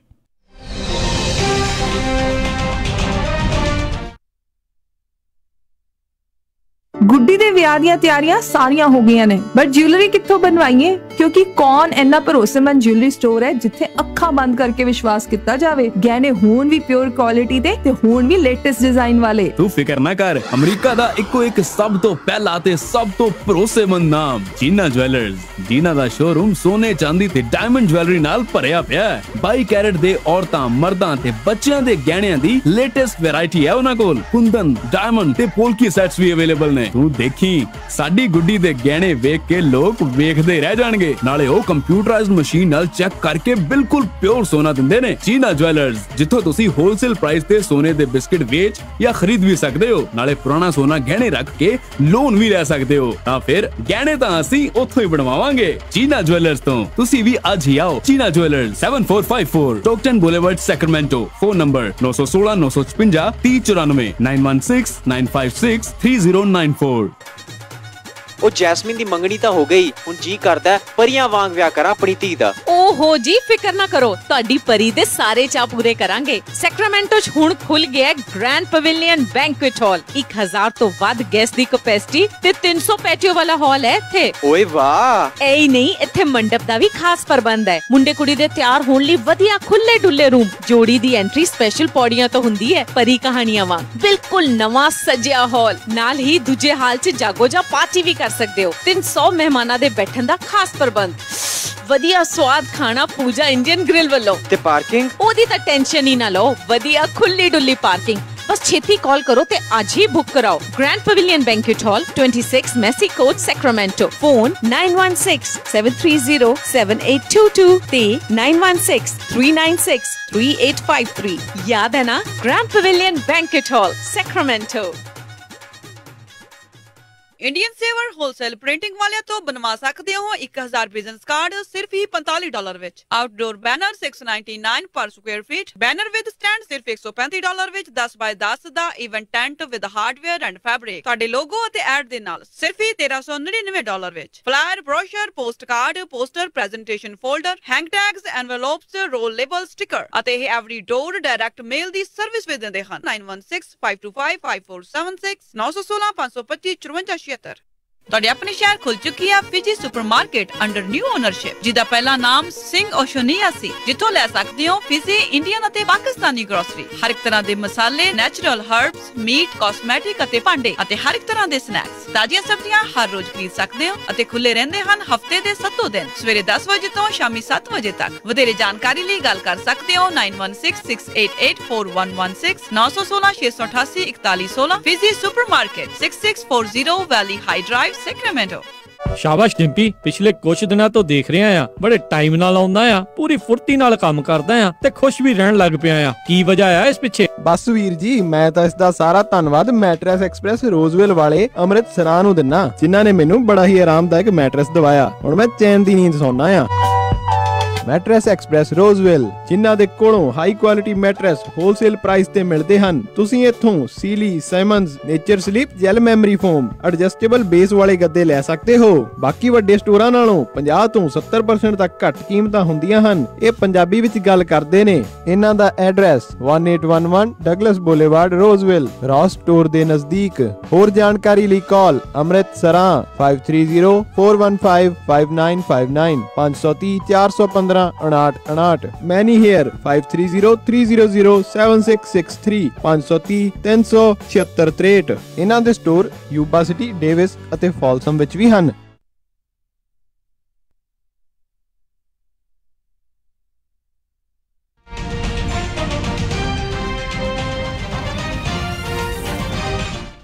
ਪੰਜਾਬੀ ਰੇਡੀਓ USA ਸੁਣ ਰਹੇ ਸਾਰੇ ਸਰੋਤਿਆਂ ਨੂੰ ਜੀ ਆਇਆਂ ਨੂੰ ਸਵਾਗਤ ਹੈ। ਸਰੋਤੇ ਪ੍ਰੋਗਰਾਮ ਖਬਰ ਤੇ ਨਜ਼ਰ ਦੇ ਵਿੱਚ ਮਿੰਟੂ ਜੀ, ਜੀ ਆਇਆਂ ਨੂੰ ਸਵਾਗਤ ਹੈ ਜੀ ਇੱਕ ਵਾਰੀ ਫੇਰ। ਜੀ ਸ਼ੁਕਰੀਆ ਜੀ। ਤੇ ਸਰੋਤਿਓ ਜੇਕਰ ਤੁਸੀਂ ਵੀ ਕਾਲ ਕਰਕੇ ਮਿੰਟੂ ਜੀ ਨੂੰ ਸਵਾਲ ਪੁੱਛਣਾ ਚਾਹੁੰਦੇ ਹੋ ਤੇ ਉਸ ਦੇ ਲਈ ਫੋਨ ਲਾਈਨਸ ਓਪਨ ਨੇ। ਕਾਲ ਕਰ ਸਕਦੇ ਹੋ ਨੰਬਰ 408 272 5200 ਦੇ ਉੱਤੇ 4082725200 ਦੇ ਉੱਤੇ। ਤੇ ਆਪਣੇ ਅੱਜ ਦੇ ਪਹਿਲੇ ਕਾਲਰ ਨੇ ਮਨਜੀਤ ਜੀ, ਸਵਾਗਤ ਹੈ, ਸਤਿ ਸ਼੍ਰੀ ਅਕਾਲ। ਹਾਂਜੀ ਸਤਿ ਸ਼੍ਰੀ ਅਕਾਲ ਜੀ। ਭਾਈ ਸਾਹਿਬ ਮੇਰੀ ਕਾਲ ਨਾ ਕੱਟਿਆ ਜੀ, ਮੈਂ ਹਮੇਸ਼ਾ ਜਦੋਂ ਕਾਲ ਕਰਨਾ ਆਦਾ ਹੀ ਤੁਸੀਂ ਸਵਾਲ ਥੋੜੇ ਪੁੱਛਿਆ ਕਰੋ ਨਾ, ਕਿਉਂਕਿ ਬਹੁਤ ਜ਼ਿਆਦਾ ਲੋਕ ਹੁੰਦੇ ਆ, ਸੋ ਜਲਦੀ ਸਵਾਲ ਪੁੱਛੋ, ਇੱਧਰ ਉੱਧਰ ਨਾ ਘਮਾਓ ਗੱਲ ਨੂੰ, ਸਵਾਲ ਪੁੱਛੋ। ਮੇਰਾ ਪਹਿਲਾ ਸਵਾਲ ਹੈ ਕਿ ਇੰਨੇ ਰੋਲੇ ਰੱਪੇ ਵਿੱਚ ਸਿੱਧੂ ਦਾ ਆਪਣਾ ਪਤਾ ਹੀ ਕੋਈ ਨਹੀਂ, ਉਹ ਕੀ ਖੱਪ ਗਿਆ ਕਿ ਛੁਪ ਕੇ ਬਹਿ ਗਿਆ। ਉਹ ਜਿਹੜੀ ਘਰ ਵਾਲੀ ਹੈ ਉਹਦਾ ਨਾਂ ਚਮਕਿਆ ਤੇ ਉਹਦਾ ਪਤਾ ਹੀ ਨਹੀਂ। ਇੱਕ ਮਿੰਟ ਜਰਾ ਜਵਾਬ ਦਿਓਗੇ? ਹੋਰ ਕੋਈ ਸਵਾਲ ਹੈਗਾ? ਹਾਂਜੀ ਹੋਰ ਵੀ ਕੋਈ ਸਵਾਲ ਹੈਗਾ ਕਿ ਬਸ ਇੱਕ ਹੀ ਹੈ? ਹਾਂਜੀ ਹਾਂਜੀ ਹਾਂਜੀ ਜੀ ਪੁੱਛੋ। ਹਾਂਜੀ ਦੂਜਾ ਇਹ ਹੈ ਕਿ ਜਿਹੜਾ ਆਪਣਾ ਕਾਂਗਰਸ ਹੈ ਉਹਨੇ ਪੰਜਾਬ ਦੇ ਲੋਕਾਂ ਨੂੰ ਆਪਣੇ ਪਿਛਲੇ ਪੀੜ ਦੇ ਵਿੱਚ ਕੁਛ ਵੀ ਨਹੀਂ ਦਿੱਤਾ, ਔਰ ਕਾਂਗਰਸ ਕਿਸ ਬੇਸ ਦੇ ਉੱਤੇ ਦੁਬਾਰਾ ਚੋਣ ਜਿੱਤਣਾ ਚਾਹੁੰਦੀ ਹੈ? ਕਿਉਂਕਿ ਜਿਹੜੀਆਂ ਪਾਰਟੀਆਂ ਖਿਲਾਫ ਨੇ ਉਹ ਵੀ ਵੈਸੇ ਮਤਲਬ ਭਾਂਗੇ ਦੇ ਪਹਾੜ ਦੀਆਂ ਪਾਰਟੀਆਂ ਲੱਗੀਆਂ ਨੇ। ਮਜ਼ਬੂਤ ਜਿਹੜਾ ਜਗ੍ਹਾ ਨਾ ਮਜ਼ਬੂਤ ਕਿਸੇ ਦਾ ਉਹ ਨਜ਼ਰ ਨਹੀਂ ਆਉਂਦਾ ਸਿਵਾਏ ਅਕਾਲੀ ਦਲ ਤੋਂ ਜਾਂ BJP ਤੋਂ। ਇਹ ਦੋਨਾਂ ਦਾ ਥੋੜਾ ਜਿਹਾ ਮਜ਼ਬੂਤ ਹੈਗਾ, ਬਾਕੀ ਪਾਰਟੀਆਂ ਦਾ ਕੋਈ ਮਜ਼ਬੂਤੀ ਨਹੀਂ ਨਜ਼ਰ ਆਉਂਦੀ। ਤੇ ਕਾਂਗਰਸ ਨੇ ਪਬਲਿਕ ਦਾ ਕੋਈ ਨਹੀਂ ਕੀਤਾ। ਕਾਂਗਰਸ ਕਿਸ ਬੇਸ ਤੇ ਆਪਣੇ ਆਪ ਨੂੰ ਜਿੱਤਣ ਦੀ ਕੋਸ਼ਿਸ਼ ਕਰ ਰਹੀ ਹੈ? ਤੁਸੀਂ ਸੈਂਟਰ ਲੈਵਲ ਤੇ ਪੁੱਛਦੇ ਹੋਗੇ, ਇਕੱਲੇ ਪੰਜਾਬ 'ਚ ਪੁੱਛਦੇ ਹੋਏ? ਪੰਜਾਬ ਦੇ ਪੁੱਛ ਰਿਹਾ ਜੀ। ਥੈਂਕ ਯੂ ਜੀ। ਜੀ ਜੀ ਮਿੰਟੂ ਜੀ ਜੀ ਮੈਨੂੰ ਮਾੜਾ ਜਿਹਾ ਕਲੀਅਰ ਕਰ ਦਿਓ ਕਿ ਸਿੱਧੂ ਦੇ ਬਾਰੇ ਪੁੱਛਦੇ ਸੀਗੇ ਵੀ ਆਪਣੀ ਜਿਹੜੀ ਵਾਈਫ ਆ ਆਪਣੀ ਘਰ ਵਾਲੀ ਉਸ ਨੂੰ ਲੈ ਕੇ, ਤੇ ਪਹਿਲੋਂ ਬੜੇ ਸ਼ਾਂਤ ਸੀਗੇ ਵੀ ਇਹ ਕਿੱਥੇ ਰਹਿ ਗਿਆ ਆ, ਵੀ ਅੱਜ ਕੱਲ ਕੁਛ ਸੁਣਨ ਨੂੰ ਨਹੀਂ ਮਿਲਦਾ ਉਤੋਂ। ਨਹੀਂ, ਉਹ ਕਹਿੰਦਾ ਕਿ ਮੈਂ ਬਿਮਾਰ ਸੀ, ਮੇਰੇ ਦੰਦਾਂ ਦਾ ਇਲਾਜ ਹੋਣ ਡਿਆ ਸੀ ਤਾਂ ਮੈਂ ਚੁੱਪ ਸੀਗਾ। ਵੈਸੇ ਇੱਕ ਵਾਰੀ ਉਹਦੇ ਜੀਭ ਦਾ ਵੀ ਆਪਰੇਸ਼ਨ ਹੋਇਆ ਸੀ, ਉਦੋਂ ਗਲੇ ਦਾ ਆਪਰੇਸ਼ਨ ਹੋਇਆ ਸੀਗਾ, ਉਦੋਂ ਵੀ ਥੋੜੀ ਦੇਰ ਚੁੱਪ ਰਿਹਾ ਸੀਗਾ। ਉਦੋਂ ਚੁੱਪ ਰਹਿਣ ਵਾਲਾ ਬੰਦਾ ਨਹੀਂ। ਉਹਨੇ ਕੱਲ ਕਹਿ ਦਿੱਤਾ, ਕਹਿੰਦਾ ਮੇਰੀ ਘਰ ਵਾਲੀ ਕੋਈ ਟਿੱਪਣੀ ਥੋੜੀ ਆ, ਜਿੱਥੇ ਜੀ ਕੀਤਾ ਲਾ ਦਿਓਗੇ। ਅੰਦਰੋਂ ਅੰਦਰ ਹੀ ਉਹ ਜੋੜਾ ਖੌਫਾ ਤੇ ਹੈਗਾ, ਪਰ ਰੌਲਾ ਇਹ ਹੁੰਦਾ, ਮੈਂ ਜਿਵੇਂ ਤੁਹਾਨੂੰ ਅੱਗੇ ਦੱਸ ਕੇ ਹਟਿਆ ਕਿ ਜਦੋਂ ਤੁਸੀਂ ਪਾਵਰ ਦੇ ਵਿੱਚ ਹੁੰਦੇ ਹੋ ਤੁਹਾਡੀਆਂ ਕਈ ਮਜਬੂਰੀਆਂ ਹੋ ਜਾਂਦੀਆਂ। ਔਰ ਦੂਸਰੀ ਗੱਲ ਇਹ ਆ ਕਿ ਨਵਜੋਤ ਸਿੱਧੂ ਕਾਂਗਰਸ ਦੇ ਵਿੱਚ ਲਗਾਤਾਰ ਅੱਗੇ ਵਧਣ ਡਿਆ, ਇਸ ਕਰਕੇ ਕਈ ਵਾਰ ਹਾਈ ਕਮਾਨ ਹੈ ਜਿਹੜਾ ਉਹ ਚੁੱਪ ਕਰਵਾ ਦਿੰਦਾ, ਕਿਉਂਕਿ ਜੋ ਆਪਾਂ ਦੇਖਦੇ ਹਾਂ ਨਾ ਸਟੇਟ ਦੇ ਵਿੱਚ ਲੀਡਰਸ਼ਿਪ ਦੇ ਅੰਦਰ ਕੁਛ ਕਈ ਵਖਰੇਵੇਂ ਵੀ ਹੁੰਦੇ ਆ, ਕੁਛ ਇਹਨਾਂ ਦੀਆਂ ਆਪਣੀਆਂ ਲੋਕਲ ਮਜਬੂਰੀਆਂ ਵੀ ਹੁੰਦੀਆਂ। ਸ਼ਾਇਦ ਉਹ ਇਸ ਕਰਕੇ ਸੋਚ ਲੈਂਦੇ ਆ ਕਿ ਹਾਲੇ ਲੋਕਲ ਪੱਧਰ ਤੇ ਸਾਨੂੰ ਫਲਾਣੇ ਲੀਡਰ ਦੀ ਜ਼ਰੂਰਤ ਆ, ਦੂਸਰੇ ਨੂੰ ਕਹਿ ਦਿੰਦੇ ਕਿ ਤੂੰ ਭਾਈ ਬੈਕਫੁੱਟ ਤੇ ਰਹਿ, ਕੋਈ ਚੱਕਰ ਨਹੀਂ ਹੈ, ਦੇਖ ਲਵਾਂਗੇ ਬਾਅਦ ਚ। ਸੋ ਇਹੋ ਜਿਹਾ ਕੁਛ ਹੋਇਆ, ਤਾਂ ਕਰਕੇ ਨਵਜੋਤ ਸਿੱਧੂ ਤੇ ਨਵਜੋਤ ਕੌਰ ਸਿੱਧੂ ਥੋੜੇ ਜਿਹੇ ਖਾਮੋਸ਼ ਹੋਏ ਆ। ਜੀ ਤੇ ਮਿੰਟੂ ਜੀ ਕਿਤੇ ਇਹੀ ਉਦੋਂ ਕਾਰਨ ਸੀਗੇ ਜਦੋਂ ਭਾਜਪਾ ਅਕਾਲੀ ਦਲ ਦੇ ਵਿੱਚੋਂ ਇਹ ਬਾਹਰ ਆਏ ਸੀਗੇ, ਐਸੀਆਂ ਹੀ ਜਿਹੜੀਆਂ ਕੁਛ ਨਾਰਾਜ਼ਗੀਆਂ ਸੀਗੀਆਂ? ਇਹ ਨਾਰਾਜ਼ਗੀਆਂ ਇਹਨਾਂ ਦੀਆਂ ਸੀਗੀਆਂ ਸੁਖਬੀਰ ਬਾਦਲ ਤੇ ਮਜੀਠੀਏ ਨਾਲ, ਕਿਉਂਕਿ ਉਹਨਾਂ ਨੇ ਇਹਨਾਂ ਨੂੰ ਬਹੁਤ ਜ਼ਿਆਦਾ ਜ਼ਲੀਲ ਕਰਨਾ ਸ਼ੁਰੂ ਕਰ ਦਿੱਤਾ ਸੀਗਾ। ਮਸਲਾ ਅੰਮ੍ਰਿਤਸਰ ਦੇ ਵਿੱਚ ਇੱਕ ਤੇ ਜੋਸ਼ੀ, ਉਹ ਪੂਰਾ ਜੋਸ਼ ਨਾਲ ਕੰਮ ਕਰਦਾ ਪਿਆ ਸੀਗਾ, ਉਹ ਛਾਇਆ ਹੋਇਆ ਸੀਗਾ, ਉਹ ਭਾਜਪਾ ਦਾ ਹੀ ਬੰਦਾ ਸੀਗਾ। ਨਵਜੋਤ ਸਿੱਧੂ ਹੀ ਉਹਨੂੰ ਖੜਾ ਕਰਦਾ ਸੀਗਾ। ਬਾਅਦ ਦੇ ਵਿੱਚ ਉਹ ਇਹਨਾਂ ਦੇ ਢਾਈ ਚੜ ਗਿਆ। ਫਿਰ ਇਹਨਾਂ ਦੀ ਜਿਹੜੀ ਸਾਰੀ ਜੁੰਡਲੀ ਸੀਗੀ ਨਵਜੋਤ ਕੌਰ ਸਿੱਧੂ ਜਾਂ ਨਵਜੋਤ ਸਿੰਘ ਸਿੱਧੂ ਸੀਗੇ, ਜਿਹੜਾ ਇਹਨਾਂ ਨੂੰ ਉਹਨਾਂ ਨੇ ਬਾਈਪਾਸ ਹੀ ਕਰ ਦਿੱਤਾ ਤਕਰੀਬਨ ਐਸੇ ਗੱਲ ਦਾ ਹੀ ਰੱਟਾ ਪਿਆ ਸੀਗਾ। ਤਾਂ ਜਦੋਂ ਲੀਡਰ ਕਿਸੇ ਸਮਾਗਮ ਦੇ ਵਿੱਚ ਜਾਂ ਉਦਘਾਟਨ ਤੇ ਇਸ ਤਰ੍ਹਾਂ ਅੱਖੋਂ ਪਰੋਖਿਆ ਕੀਤਾ ਜਾਊਗਾ, ਇਸ ਤਰ੍ਹਾਂ ਉਦੋਂ ਆਪਾਂ ਕਹਿ ਲਈਏ ਕਿ ਨਜ਼ਰ ਅੰਦਾਜ਼ ਕੀਤਾ ਜਾਊਗਾ, ਤਾਂ ਫਿਰ ਉਹਨੂੰ ਲੱਗਦਾ ਆ ਕਿ ਮੇਰਾ ਰਾਜਨੀਤਿਕ ਕੈਰੀਅਰ ਹੈ ਜਿਹੜਾ ਉਹ ਇੱਥੇ ਸੁਖਾਵਾਂ ਨਹੀਂ ਹੈ, ਸੁਰੱਖਿਅਤ ਨਹੀਂ ਹੈ, ਤਾਂ ਮੈਨੂੰ ਟਿਕਾਣਾ ਲੱਭ ਲੈਣਾ ਚਾਹੀਦਾ। ਸੋ ਉੱਥੇ ਵੀ ਨਾਰਾਜ਼ਗੀਆਂ ਸੀਗੀਆਂ, ਬਹੁਤ ਜ਼ਿਆਦਾ ਨਾਰਾਜ਼ਗੀਆਂ ਸੀਗੀਆਂ। ਇਹੀ ਨਵਜੋਤ ਕੌਰ ਸਿੱਧੂ ਸੀਗੀ ਜਦੋਂ ਇਹਨੂੰ ਮੁੱਖ ਸੰਸਦੀ ਸਕੱਤਰ ਬਣਾਇਆ ਗਿਆ। ਇਹ ਇੱਥੇ ਬਾਦਲ ਪਿੰਡ ਦੇ ਵਿੱਚ ਆਈ ਸੀਗੀ, ਮੈਂ ਉਦੋਂ ਸਟਿੰਗਰ ਕੰਮ ਕਰਦਾ ਸੀ ਇੱਕ ਅਖਬਾਰ ਵਾਸਤੇ, ਤੇ ਇਹਨੇ ਸਾਡੇ ਸਾਹਮਣੇ ਆਖਿਆ ਸੀਗਾ ਕਿ ਬਾਦਲ ਮੇਰੇ ਪਿਤਾ ਸਮਾਨ ਆ, ਮੈਂ ਇਹਨਾਂ ਦੀ ਧੀਆਂ ਵਰਗੀ ਆ, ਜਿਹੜਾ ਕੰਮ ਇਹ ਕਰਦੇ ਪਏ ਆ ਮੇਰੇ ਖਿਆਲ ਦੇ ਨਾਲ ਕੋਈ ਮਹਾਨ ਤੋਂ ਮਹਾਨ ਨੇਤਾ ਵੀ ਨਹੀਂ ਕਰਦਾ। ਉਦੋਂ ਮਾਨਤਾ ਉਹਨਾਂ ਦੇ ਬਹੁਤ ਸਾਰੇ ਜਸ ਗਾਏ ਜਾ ਰਹੇ ਸੀਗੇ, ਸੋਲੇ ਗਾਏ ਜਾ ਰਹੇ ਸੀਗੇ। ਫਿਰ ਚੀਜ਼ਾਂ ਜਿਹੜੀਆਂ ਉਹ ਇਸੇ ਕਰਕੇ ਬਦਲੀਆਂ ਕਿਉਂਕਿ ਦੋਨਾਂ ਧਿਰਾਂ ਨੂੰ ਮੌਕਾ ਮਿਲਿਆ। ਇੱਕ ਧਿਰ ਨੂੰ ਇਹ ਮੌਕਾ ਮਿਲਿਆ ਕਿ ਨਵਜੋਤ ਸਿੰਘ ਸਿੱਧੂ ਨੂੰ ਹੁਣ ਥੋੜਾ ਜਿਹਾ ਗੁੱਠੇ ਲੈਣ ਕੀਤਾ ਜਾਵੇ ਤੇ ਦੂਜੀ ਧਿਰ ਨੂੰ ਮੌਕਾ ਮਿਲਿਆ ਕਿ ਠੀਕ ਆ, ਜੇ ਸਾਨੂੰ ਇੱਥੇ ਅੱਗੇ ਰਸਤਾ ਨਹੀਂ ਮਿਲਦਾ ਦਿਖਾਈ ਦਿੰਦਾ ਤਾਂ ਫਿਰ ਅਸੀਂ ਆਪਣਾ ਰਸਤਾ ਬਣਾ ਲਈਏ। ਜੀ ਜੀ। ਤੇ ਅਗਲੀ ਉਹਨਾਂ ਨੇ ਪੁੱਛਦੇ ਸੀਗੇ ਵੀ ਜਿਹੜੇ ਕਾਂਗਰਸ ਦਾ ਕਹਿੰਦੇ ਵੀ ਕੀਤਾ ਤੇ ਉਹਨਾਂ ਨੇ ਕੁਛ ਨਹੀਂ ਹੈ, ਵੀ ਕਿਹੜੇ ਆਧਾਰ ਦੇ ਉੱਤੇ, ਕਿਸ ਬੇਸ ਦੇ ਉੱਤੇ ਦੁਬਾਰਾ ਇਲੈਕਸ਼ਨਾਂ ਜਿੱਤਣ ਦੀਆਂ ਗੱਲਾਂ ਕਰਦੇ ਆ? ਨਹੀਂ ਕੀਤਾ ਤੇ ਫਿਰ ਮੋਦੀ ਸਾਹਿਬ ਨੇ ਕਿਹੜਾ ਕੋਈ ਭਾਗ ਲਾਤੇ ਆ ਪੂਰੇ ਮੁਲਕ ਨੂੰ, ਉਹ ਵੀ ਤਾਂ ਵੋਟਾਂ ਮੰਗੀ ਜਾਂਦੇ ਆ। ਉਹ ਕਹਿੰਦੇ ਆ ਕਿ ਪਾਕਿਸਤਾਨ ਜਿਹੜਾ ਆ ਉਹ ਉੱਤੇ ਚੜ ਕੇ ਆ ਜਾਊਗਾ ਜੇ ਦੂਸਰੇ ਆਏ, ਅਸੀਂ ਤੁਹਾਨੂੰ ਸੁਰੱਖਿਅਤ ਰੱਖ ਸਕਦੇ ਹਾਂ, ਅਸੀਂ ਬਹੁਤ ਹੱਦ ਤੱਕ ਅੱਤਵਾਦੀ ਹਮਲਿਆਂ ਨੂੰ ਰੋਕ ਦਿੱਤਾ ਆ, ਤੁਸੀਂ ਸਾਨੂੰ ਦਿਓ ਵੋਟਾਂ, ਅਸੀਂ ਦੇਸ਼ ਨੂੰ ਬਹੁਤ ਅੱਗੇ ਖੜਿਆ। ਪਰ ਦੇਸ਼ ਕਿਹੜੇ ਮਾਮਲੇ 'ਚ ਅੱਗੇ ਗਿਆ ਉਹ ਇੱਕ ਬਹੁਤ ਲੰਮਾ ਚੌੜਾ ਬਹਿਸ ਦਾ ਵਿਸ਼ਾ। ਸੋ ਵੋਟਾਂ ਕਾਂਗਰਸ ਨੇ ਵੀ ਮੋਦੀ ਵਾਲੇ ਚੱਕਰ 'ਚ ਹੀ ਮੰਗਣੀਆਂ। ਉਹਨਾਂ ਦੇ ਕੋਲ ਹੈਗਾ ਨਾ ਬੇਅਦਬੀ ਦਾ ਮੁੱਦਾ, ਉਹਨਾਂ ਨੇ ਕਹਿਣਾ ਅਸੀਂ SIT ਬਣਾਈ ਆ, ਅਸੀਂ ਬਹੁਤ ਮਾਰਕੇ ਵਾਲੇ ਕੰਮ ਕੀਤੇ ਆ, ਕਰਜ਼ਾ ਮਾਫੀ ਅਸੀਂ ਕਰਕੇ ਕਿਸਾਨ ਜਿਹੜਾ ਉਹ ਥਾਂ ਤੋਂ ਥਾਂ ਲੈ ਆਂਦਾ, ਤੇ ਬੇਅਦਬੀ ਦੇ ਮਾਮਲੇ ਦੇ ਵਿੱਚ ਅਸੀਂ SIT ਬਣਾਈ, ਲੈ ਪਾਓ ਵੋਟਾਂ। ਤਾਂ ਲੋਕ ਜਿਹੜੇ ਆ ਉਹ ਫਿਰ ਕੀ ਕਰਨਾ, ਅਕਾਲੀਆਂ ਹੱਥੋਂ ਤਪੇ ਹੋਏ ਇੱਧਰ ਆਏ ਸੀਗੇ, ਕੁਛ ਲੋਕ ਗਏ ਸੀ ਆਮ ਆਦਮੀ ਪਾਰਟੀ ਵੱਲ, ਤਾਂ ਕੀ ਸਿੱਟਾ ਨਿਕਲਿਆ ਸਭ ਨੂੰ ਪਤਾ ਹੀ ਆ। ਹੁਣ ਡੱਕੇ ਡੋਲੇ ਖਾ ਕੇ ਫਿਰ ਉੱਥੇ ਦੇ ਉੱਥੇ ਆ ਲੱਗਣਗੇ, ਹੋਰ ਲੋਕਾਂ ਦਾ ਕੀ ਆ। ਪਰ ਮੈਂ ਜਿਹੜੀ ਗੱਲ ਸ਼ੁਰੂ 'ਚ ਹੀ ਕਹੀ ਸੀਗੀ ਕਿ ਰਾਜਨੀਤੀ ਦੇ ਵਿੱਚ ਮੁੱਦਿਆਂ ਦੀ ਘਾਟ ਨਹੀਂ ਹੈ, ਪਰ ਰੌਲਾ ਇਹ ਆ ਕਿ ਮੁੱਦਿਆਂ ਤੇ ਉਹ ਆਉਣਾ ਨਹੀਂ ਚਾਹੁੰਦੇ। ਮੁੱਦੇ ਬਹੁਤ ਨੇ, ਉਹਨਾਂ ਮੁੱਦਿਆਂ ਤੇ ਵਿਰੋਧੀ ਧਿਰ ਜੇ ਦਬਾਅ ਬਣਾਵੇ ਤੇ ਕਾਂਗਰਸ ਨੂੰ ਆਉਣਾ ਪਊਗਾ, ਕੰਮ ਵੀ ਕਰਨਾ ਪਊਗਾ। ਜੀ ਜੀ। ਗੋਲਡੀ ਸਿੰਘ ਜੀ ਸਤਿ ਸ਼੍ਰੀ ਅਕਾਲ ਜੀ, ਸਵਾਗਤ ਹੈ। ਗੋਲਡੀ ਜੀ, ਹਾਂਜੀ ਗੋਲਡੀ ਜੀ, ਸਤਿ ਸ਼੍ਰੀ ਅਕਾਲ ਦੋਨੋਂ ਵੀਰਾਂ ਨੂੰ ਜੀ। ਸਤਿ ਸ਼੍ਰੀ ਅਕਾਲ। ਸਤਿ ਸ਼੍ਰੀ ਅਕਾਲ ਵੀਰ ਜੀ। ਮਿੰਟੂ ਵੀਰ ਜੀ, ਸਵਾਲ ਇਹ ਹੈ ਏਦਾਂ ਕਿ ਇਹ ਲੋਕ ਲਹਿਰ ਕਿਉਂ ਨਹੀਂ ਬਣਦੀ? ਪਿਛਲੇ ਮੈਨੀਫੈਸਟੋ ਸੀ ਚੋਣ ਮੈਨੀਫੈਸਟੋ, ਤੇ ਹੁਣ ਦੇ ਚੋਣ ਮੈਨੀਫੈਸਟੋ ਨਵੇਂ ਆ ਗਏ ਨੇ। ਇਹ ਲੋਕ ਲਹਿਰ ਬਣਨੀ ਚਾਹੀਦੀ ਹੈ, ਜਿਸ ਤਰ੍ਹਾਂ ਕਿ ਕੈਪਟਨ ਅਮਰਿੰਦਰ ਸਿੰਘ ਲੋਕਾਂ ਦੇ ਵਿੱਚ ਜਾ ਕੇ ਕਹਿਣ ਤੇ ਮਜਬੂਰ ਹੋ ਜਾਵੇ ਕਿ ਮੈਂ ਕਿਸਾਨੀ ਦੇ ਜਿਹਨੂੰ ਲੱਗਦਾ ਹੈ ਕਿ ਮੇਰੇ ਵਾਅਦੇ ਅਨੁਸਾਰ ਕਰਜ਼ਾ ਨਹੀਂ ਮਾਫ ਹੋਇਆ ਤੇ ਉਹ ਵੋਟ ਨਾ ਪਾਵੇ। ਜੇ ਕੋਈ ਬੇਰੁਜ਼ਗਾਰ ਹੈ, ਉਹ ਨੌਕਰੀ ਨਹੀਂ ਮਿਲੀ, ਤੇ ਮੈਂ ਮਤਲਬ ਆਪਣੇ ਆਪ ਨੂੰ ਯਕੀਨ ਨਾਲ ਆ ਕੇ ਜੇ ਕਿਸੇ ਬੇਰੁਜ਼ਗਾਰ ਨੂੰ ਨੌਕਰੀ ਨਹੀਂ ਮਿਲੀ ਤੇ ਵੋਟ ਨਾ ਪਾਵੇ, ਸਾਨੂੰ ਉਹਦੀ ਪਰਿਵਾਰ ਨੂੰ ਵੋਟ ਨਾ ਪਾਵੇ। ਇਹ ਲੋਕ ਲਹਿਰ ਬਣਨੀ ਚਾਹੀਦੀ ਹੈ, ਜਿਸ ਤਰ੍ਹਾਂ ਸੈਂਟਰ ਦੀ ਵੀ ਮੋਦੀ ਦੇ ਪਿਛਲੇ ਚੋਣ ਮੈਨੀਫੈਸਟੋ ਅਨੁਸਾਰ ਪੁਆਇੰਟ ਬਾਈ ਪੁਆਇੰਟ ਜੋ ਵੀ 2 ਕਰੋੜ ਨੌਕਰੀ ਵਗੈਰਾ। ਤੇ ਬਾਕੀ ਮੇਰਾ ਖਿਆਲ ਹੈ ਜਿਹੜਾ ਰਾਮ ਮੰਦਿਰ ਦਾ ਜੇ 1992 ਚ ਬਣ ਜਾਂਦਾ ਤੇ ਸ਼ਾਇਦ ਘੱਟ ਨੁਕਸਾਨ ਹੁੰਦਾ ਜਿਹੜਾ ਹੁਣ ਤੱਕ ਹੋ ਰਿਹਾ ਹੈ। ਧੰਨਵਾਦ ਜੀ। ਦੇਖੋ, ਜਿਹੜਾ ਜਿੱਥੋਂ ਤੱਕ ਤੁਸੀਂ ਸਵਾਲ ਕੀਤਾ ਨਾ ਮੈਨੀਫੈਸਟੋ ਦਾ, ਤਾਂ ਮੈਨੀਫੈਸਟੋ ਨੂੰ ਤਾਂ ਲੀਗਲਾਈਜ਼ ਕਰਨਾ ਚਾਹੀਦਾ, ਕਿਉਂਕਿ ਇੱਥੇ ਕੂੜ ਦੀ ਦੁਕਾਨ ਬਣ ਚੁੱਕਾ ਮੈਨੀਫੈਸਟੋ। ਔਰ ਮੈਨੀਫੈਸਟੋ ਤੋਂ ਵੀ ਅੱਗੇ ਵੱਧ ਕੇ ਹੁਣ ਤੇ ਕਈ ਸੰਕਲਪ ਪੱਤਰ ਜਾਰੀ ਕਰਨ ਲੱਗ ਪਏ ਕਿ ਕਿਤੇ ਅਸੀਂ ਰਗੜੇ ਨਾ ਜਾਈਏ। ਉਹ ਇਹ ਸਾਰਾ ਕੁਛ ਜਿਹੜਾ ਜਾਂ ਤੇ ਕਾਨੂੰਨੀ ਦਾਇਰੇ ਦੇ ਵਿੱਚ ਆਵੇ, ਨਹੀਂ ਤੇ ਕਿਸੇ ਨੂੰ ਕੋਈ ਸੰਵਿਧਾਨਕ ਸੰਸਥਾ ਜਿਹੜੀ ਮਜਬੂਰ ਨਹੀਂ ਕਰ ਸਕਦੀ ਕਿ ਭਾਈ ਤੁਸੀਂ ਜਾ ਕੇ ਆਹ ਐਲਾਨ ਕਰੋ ਜਨਤਾ ਦੇ ਵਿੱਚ। ਇੱਥੇ ਜਨਤਾ ਹਿਸਾਬ ਮੰਗੇ, ਜਦੋਂ ਤੱਕ ਮੈਨੀਫੈਸਟੋ ਜਿਹੜਾ ਕਾਨੂੰਨੀ ਦਾਇਰੇ 'ਚ ਨਹੀਂ ਆਉਂਦਾ, ਜਨਤਾ ਹਿਸਾਬ ਪੁੱਛ ਲਵੇ। ਹਿਸਾਬ ਪੁੱਛਣ ਦੇ ਵਿੱਚ ਹੁਣ ਕੈਪਟਨ ਅਮਰਿੰਦਰ ਸਿੰਘ ਤਾਂ ਤੁਹਾਨੂੰ ਪਤਾ ਹੀ ਆ, ਉਹ ਤੇ ਮਹਿਲਾ ਦੀਆਂ ਰੰਗੀਨੀਆਂ 'ਚੋਂ ਨਹੀਂ ਨਿਕਲਦਾ, ਤੇ ਗਾਂ ਉਹਨਾਂ ਦੇ ਚਮਚੇ ਚੇਲੇ ਚਾਟੜੇ ਤੇ ਆਉਣਗੇ ਨਾ ਵੋਟਾਂ ਮੰਗਣ, ਤੇ ਉਹਨਾਂ ਨੂੰ ਗੁੱਟੋਂ ਫੜ ਕੇ ਪੁੱਛ ਲਿਆ ਜਾਵੇ ਕਿ ਹਾਂ ਭਾਈ ਤੁਸੀਂ ਕੀ ਕੀਤਾ 50 ਸਾਲਾਂ 'ਚ।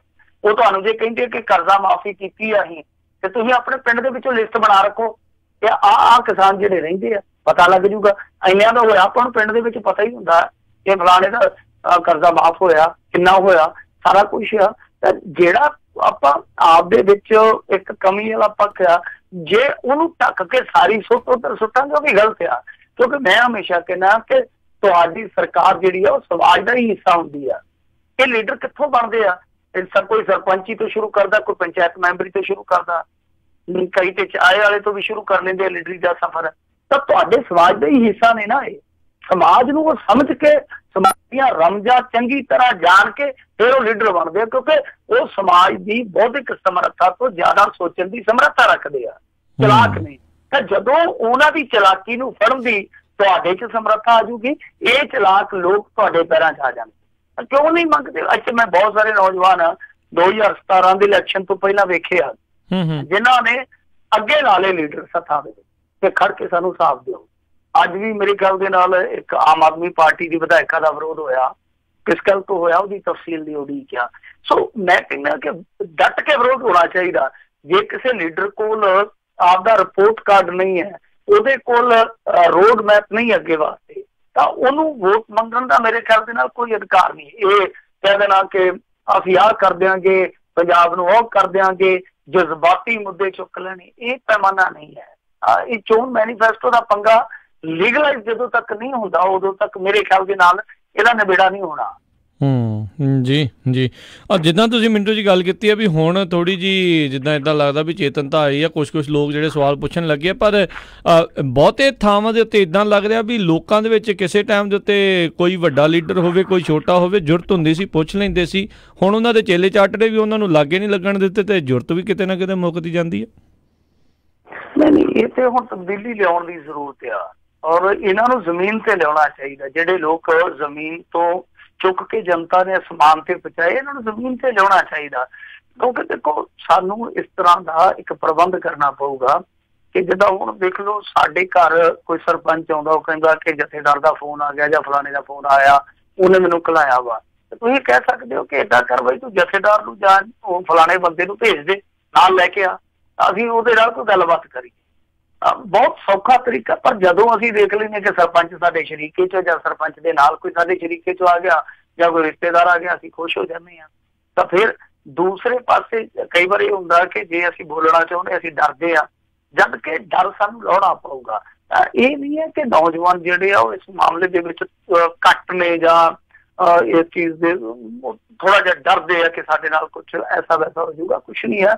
ਲੋਕ ਜਿਹੜੇ ਆ ਉਹ ਅੱਗੇ ਨਾਲੋਂ ਬਹੁਤ ਸਿਆਣੇ ਆ। ਇੱਥੇ ਮੈਂ ਦੇਖਿਆ, ਮੈਂ ਬਹੁਤ ਸਾਰੇ ਸੰਗਤ ਦਰਸ਼ਨ ਕਵਰ ਕੀਤੇ ਆ। ਪਹਿਲਾਂ ਜਿਹੜੇ ਲੋਕ ਪ੍ਰਕਾਸ਼ ਸਿੰਘ ਬਾਦਲ ਦੇ ਮੂਹਰੇ ਹੱਥ ਜੋੜ ਕੇ ਖੜੇ ਰਹੇ ਪਹਿਲੀ ਟਰਮ ਦੇ ਵਿੱਚ, ਮੁੜ ਕੇ ਉਹਨਾਂ ਨੇ ਉਂਗਲਾਂ ਕਰ ਕਰਕੇ ਗੱਲਾਂ ਕੀਤੀਆਂ, ਉਂਗਲਾਂ ਕਰ ਕਰਕੇ ਕੀਤੀਆਂ ਔਰ ਇੱਥੋਂ ਤੱਕ ਮੂੰਹ ਤੇ ਮਾਰੀਆਂ ਗੱਲਾਂ ਕਿ ਤੁਹਾਨੂੰ ਦੱਸਾਂਗੇ ਵੱਲ ਵੋਟਾਂ ਦੇ ਵਿੱਚ। ਉਹਨਾਂ ਨੇ ਦੱਸਿਆ। ਸੋ ਹੌਲੀ ਹੌਲੀ ਮੇਰੇ ਖਿਆਲ ਦੇ ਨਾਲ ਸਮਝ ਆਊਗੀ।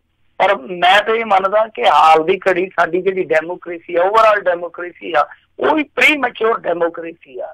ਇਹਦੇ ਵਿੱਚ ਮੈਚਿਓਰਿਟੀ ਆਉਂਦਿਆਂ ਕਾਫੀ ਸਮਾਂ ਲੱਗੂਗਾ। ਜਨਤਾ ਦੇ ਵਿੱਚ ਵੀ ਜਾਗਰਤੀ ਆਉਂਦਿਆਂ ਕਈ ਵਾਰ ਸਮਾਂ ਲੱਗ ਜਾਂਦਾ। ਪਰ ਰੌਲਾ ਵੀ ਹੁੰਦਾ ਕਿ ਕਈ ਵਾਰ ਜ਼ਿਆਦਾ ਸਮਾਂ ਲੱਗ ਜਾਵੇ ਤੇ ਮੁੜ ਕੇ ਸਮਾਂ ਤੁਹਾਨੂੰ ਇਜਾਜ਼ਤ ਨਹੀਂ ਦਿੰਦਾ ਕਿ ਤੁਸੀਂ ਬਹੁਤ ਕੁਝ ਕਰ ਲਵੋ। ਜੀ ਜੀ। ਅਗਲੇ ਕਾਲਰ ਨੇ ਗੁਰਮੁਖ ਸਿੰਘ। ਸਤਿ ਸ਼੍ਰੀ ਅਕਾਲ ਜੀ। ਚਲਤੀ ਦਾ ਨਾਮ ਗਾੜੀ ਹੈ। ਗੁਰਮੁਖ ਸਿੰਘ ਜੀ, ਕੀ ਸਵਾਲ ਹੈ ਜੀ ਤੁਹਾਡਾ? ਸਤਿ ਸ਼੍ਰੀ ਅਕਾਲ ਜੀ। ਸਤਿ ਸ਼੍ਰੀ ਅਕਾਲ ਜੀ। ਮੇਰਾ ਸਵਾਲ ਇਹ ਹੈ ਜੀ, ਜਿਹੜਾ ਆਪਣੇ ਕਹਿੰਦੇ ਆ ਨਾ ਜੀ ਇੱਕ ਕੈਪਟਨ ਇਹਨਾਂ ਕੈਪਟਨ ਸਾਬਕਾ ਕੈਪਟਨ ਨਹੀਂ ਹੋ ਸਕਦੇ ਜੀ, ਇਹਨਾਂ ਨੂੰ ਅਮਰਿੰਦਰ ਸਿੰਘ ਪੰਜਾਬ ਕਿਹਾ ਜਾਵੇ, ਮੁੱਖ ਮੰਤਰੀ ਪੰਜਾਬ ਕਿਹਾ ਜਾਵੇ ਜੀ। ਨਹੀਂ, ਦੇਖੋ ਕੈਪਟਨ ਉਹ ਆਪਦੇ ਨਾਮ ਨਾਲ ਆਪ ਲਾਉਂਦੇ ਆ, ਕੈਪਟਨ ਅਮਰਿੰਦਰ ਸਿੰਘ। ਉਹਨਾਂ ਨੂੰ ਤੇ ਫਿਰ ਰਾਜਾ ਵੀ ਕਹੀ ਜਾਂਦੇ ਲੋਕ, ਉਹਨੂੰ ਤੇ ਰਾਜਾ ਵੀ ਕਹੀ ਜਾਂਦੇ ਆ, ਉਹਨੂੰ ਤੇ ਮਹਾਰਾਜਾ ਵੀ ਕਹਿੰਦੇ ਆ ਤੇ ਬੱਬਰ ਸ਼ੇਰ ਵੀ ਕਹੀ ਜਾਂਦੇ ਆ ਕਈ।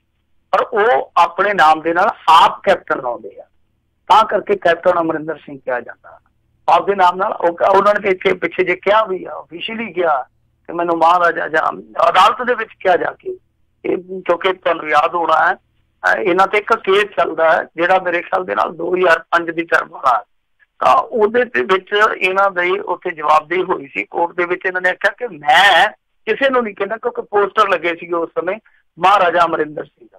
ਤਾਂ ਕੋਰਟ ਨੇ ਪੁੱਛਿਆ ਕਿ ਹਾਂ ਭਾਈ ਤੁਸੀਂ ਕਿੱਥੋਂ ਦੇ ਮਹਾਰਾਜਾ ਹੋ, ਚੋਣ ਜ਼ਾਬਤੇ 'ਚ ਤੁਸੀਂ ਆਪਣੇ ਆਪ ਨੂੰ ਮਹਾਰਾਜਾ ਦੱਸਦੇ ਹੋ। ਤਾਂ ਇਹਨਾਂ ਨੇ ਜਾ ਕੇ ਜਵਾਬ ਦਿੱਤਾ ਸੀਗਾ ਕਿ ਨਹੀਂ ਸਾਹਿਬ, ਮੈਂ ਆਪਣੇ ਨਾਂ ਦੇ ਨਾਲ ਕੈਪਟਨ ਅਮਰਿੰਦਰ ਸਿੰਘ ਲਾਉਣਾ, ਕੋਈ ਕੀ ਲਿਖੀ ਜਾ ਰਿਹਾ ਮੈਨੂੰ ਨਹੀਂ ਪਤਾ। ਸੋ ਇਹ ਆਪਦੇ ਨਾਮ ਨਾਲ ਆਪ ਕੈਪਟਨ ਲਾਉਂਦੇ ਆ। ਲੋਕਾਂ ਦੇ ਕਈ ਵਾਰ ਜ਼ੁਬਾਨ ਤੇ ਚੜ ਜਾਂਦੇ ਆ, ਤਖੱਲਸ ਬਣ ਜਾਂਦਾ ਕੈਪਟਨ ਅਮਰਿੰਦਰ ਸਿੰਘ, ਬਿਲਕੁਲ ਤਖੱਲਸ ਬਣ ਜਾਂਦਾ। ਉਹ ਤਖੱਲਸ ਆ, ਮੇਰੇ ਖਿਆਲ ਦੇ ਨਾਲ ਕੋਈ ਬਹੁਤਾ ਗਲਤ ਵੀ ਨਹੀਂ ਹੈ। ਜਿਹੜੇ ਲੋਕ ਰਾਜਵਟਸ਼ਾਹੀ ਦੇ ਵਿੱਚ ਫਸੇ ਪਏ ਆ ਉਹ ਲੋਕ ਸਗੋਂ ਜਾਗਣ ਤੇ ਚੰਗਾ, ਜਿਹੜੇ ਹਾਲੇ ਵੀ ਇਹਨਾਂ ਨੂੰ ਮਹਾਰਾਜਾ ਕਹੀ ਜਾਂਦੇ ਆ। ਪਰ ਕਮਾਲ ਦੀ ਗੱਲ ਹੈ, ਮੈਂ ਤੇ ਇੱਕ ਦਿਨ ਹੈਰਾਨ ਹੋ ਗਿਆ, ਮੈਂ ਇਤਰਾਜ਼ ਵੀ ਭਜਾਇਆ, ਆਪਣਾ ਇਤਰਾਜ਼ ਵੀ ਭਜਵਾਇਆ ਡਾਕਟਰ ਧਰਮਵੀਰ ਗਾਂਧੀ ਕੋਲ ਕਿ ਉਹ ਚੱਲਦੇ ਟੈਲੀਵਿਜ਼ਨ ਇੰਟਰਵਿਊ ਦੇ ਵਿੱਚ ਮਹਾਰਾਣੀ ਪ੍ਰਨੀਤ ਕੌਰ 4 ਦਫਾ ਕਹਿ ਗਏ। ਜੀ ਨਹੀਂ, ਬਿਲਕੁਲ। ਇਹ ਜਦੋਂ ਇੱਕ ਵਾਰੀ ਦਿਮਾਗ 'ਚ ਜਿਹੜੀ ਚੀਜ਼ ਫਸ ਜਾਂਦੀ ਆ ਫਿਰ ਕੱਢਣੀ ਥੋੜ੍ਹੀ ਔਖੀ ਜਿਹੜੀ ਆ ਉਹ ਲੱਗਦੀ ਆ। ਪਰ ਆਈ ਥਿੰਕ ਸਾਰਿਆਂ ਨੂੰ ਇਸ ਚੀਜ਼ ਦੇ ਉੱਤੇ ਸਮਝ ਦੀ ਜ਼ਰੂਰਤ ਆ। ਤੁਸੀਂ ਆਪਣੇ ਆਪ ਉਹਨਾਂ ਨੂੰ ਸਾਬਕਾ ਕੈਪਟਨ ਕਹਿਣਾ ਸ਼ੁਰੂ ਕਰ ਦਿਓ, ਹੌਲੀ ਹੌਲੀ ਸ਼ਾਇਦ ਉਹਦੀ ਵੀ ਪਿਰਤ ਜਿਹੜੀ ਉਹ ਪੈਣੀ ਸ਼ੁਰੂ ਹੋ ਜਾਊਗੀ। ਜੀ। ਤੇ ਆਪਣੇ ਅਗਲੇ ਥੋੜਾ ਲੰਮਾ ਜਿਹਾ ਬਣ ਜਾਂਦਾ, ਕੱਲਾ ਅਮਰਿੰਦਰ ਸਿੰਘ ਕਹੀ ਚੱਲੋ ਫਿਰ ਹੁਣ, ਠੀਕ ਆ ਜੀ। ਪਰਮਿੰਦਰ ਸਿੰਘ ਜੀ, ਸਤਿ ਸ਼੍ਰੀ ਅਕਾਲ ਜੀ। ਹਾਂਜੀ ਭਾਈ, ਸਤਿ ਸ਼੍ਰੀ ਅਕਾਲ ਜੀ। ਭਾਈ ਨਰਿੰਦਰ ਸਿੰਘ ਨਰਿੰਦਰ ਸਿੰਘ ਜੀ। ਕੋਈ ਗੱਲ ਨਹੀਂ ਜੀ ਭਾਜੀ। ਮੇਰਾ ਸਵਾਲ ਹੈ ਮਿੱਟੂ ਭਾਜੀ, ਡਾਕਟਰ ਧਰਮਵੀਰ ਗਾਂਧੀ ਤੇ ਕਨ੍ਹਈਆ ਕੁਮਾਰ, ਇਹਨਾਂ ਦੋਵਾਂ ਦੀ ਕੀ ਸਥਿਤੀ ਹੈ ਕਿ ਇਹ ਜਿੱਤ ਪਾਣਗੇ? ਤੇ ਸੁਣ ਦਿਓ ਭਾਜੀ ਜਰਾ ਜੀ। ਦੇਖੋ, ਕਨ੍ਹਈਆ ਕੁਮਾਰ ਤੇ ਡਾਕਟਰ ਧਰਮਵੀਰ ਗਾਂਧੀ ਦੋ ਬਹੁਤ ਦੂਰ ਇਲਾਕਿਆਂ 'ਚ ਚੋਣ ਲੜਦੇ ਚਿਹਰੇ ਆ। ਉਹ ਬੇਗੂਸਰਾਏ ਤੋਂ ਹੈ, ਪਟਿਆਲੇ ਤੋਂ ਆ ਡਾਕਟਰ ਧਰਮਵੀਰ ਗਾਂਧੀ। ਬੇਗੂਸਰਾਏ ਦੇ ਵਿੱਚ ਸਮੀਕਰਨ ਜਿਹੜੇ ਆ ਬੜੇ ਉਲਟ ਇਸ ਕਰਕੇ ਆ ਕਿਉਂਕਿ ਉੱਥੇ ਜਿਹੜੀਆਂ ਰਵਾਇਤੀ ਸਿਆਸੀ ਧਿਰਾਂ ਉਹ ਅੰਦਰ ਖਾਤੇ ਮਿਲ ਗਈਆਂ ਲੱਗਦੀਆਂ ਕਿ ਇਸ ਮੁੰਡੇ ਨੂੰ ਅੱਗੇ ਨਹੀਂ ਆਉਣ ਦੇਣਾ। ਜੇ ਉਹ ਰਵਾਇਤੀ ਧਿਰਾਂ ਚਾਹੁੰਦੀਆਂ ਤੇ ਕਨ੍ਹਈਆ ਮੇਰੇ ਖਿਆਲ ਦੇ ਨਾਲ ਇੱਕ ਪਾਸੜ ਮੈਚ ਦੇ ਵਿੱਚ ਜਿੱਤਦਾ ਸੀਗਾ। ਉੱਥੇ ਲਾਲੂ ਪ੍ਰਸਾਦ ਯਾਦਵ ਨੇ ਕੰਨ 'ਚ ਫੂਕ ਮਾਰੀ ਆਪਣੇ ਮੁੰਡਿਆਂ ਦੇ ਕਿ ਇਹ ਮੁੰਡਾ ਕੱਲ ਨੂੰ ਤੁਹਾਨੂੰ ਵੀ ਪਊਗਾ, ਇਹਦਾ ਰਸਤਾ ਰੋਕੋ, ਤੇ ਉਹਨਾਂ ਨੇ ਅੜ ਕੇ ਉੱਥੇ ਆਪਣਾ ਬੰਦਾ ਖੜਾ ਕੀਤਾ ਵਾ। ਤਵਾਂ ਗਠਜੋੜ ਦਾ ਇੱਕ ਕੈਂਡੀਡੇਟ ਆਉਣ ਕਰਕੇ ਉੱਥੇ ਸਾਰਾ ਕੰਮਕਾਰ ਹੈ ਜਿਹੜਾ ਰਾਜਨੀਤੀ ਵਾਲਾ ਉਹ ਬਦਲਿਆ ਪਿਆ। ਤਾਂ ਭਾਰਤੀ ਜਨਤਾ ਪਾਰਟੀ ਦਾ ਇੱਕ ਫਾਇਰ ਬ੍ਰਾਂਡ ਆਗੂ ਹੈ ਜਿਹੜਾ ਗਿਰੀਰਾਜ, ਉਹ ਚੱਕਦਾ ਡਰਦਾ ਜਿਹਾ ਉੱਥੇ ਚਲੇ ਗਿਆ। ਤਾਂ ਮੈਨੂੰ ਲੱਗਦਾ ਕਿ ਮੁਕਾਬਲਾ ਇਸ ਕਰਕੇ ਔਖਾ ਹੋਇਆ ਪਿਆ ਕਿਉਂਕਿ ਰਵਾਇਤੀ ਧਿਰਾਂ ਜਿਹੜੀਆਂ ਉਹ ਅੰਦਰ ਖਾਤੇ ਇਸ ਤਰ੍ਹਾਂ ਹੀ ਲੱਗਦੀਆਂ ਕਿ ਰਸਤਾ ਰੋਕਣ ਨੂੰ ਕਾਲੀਆਂ।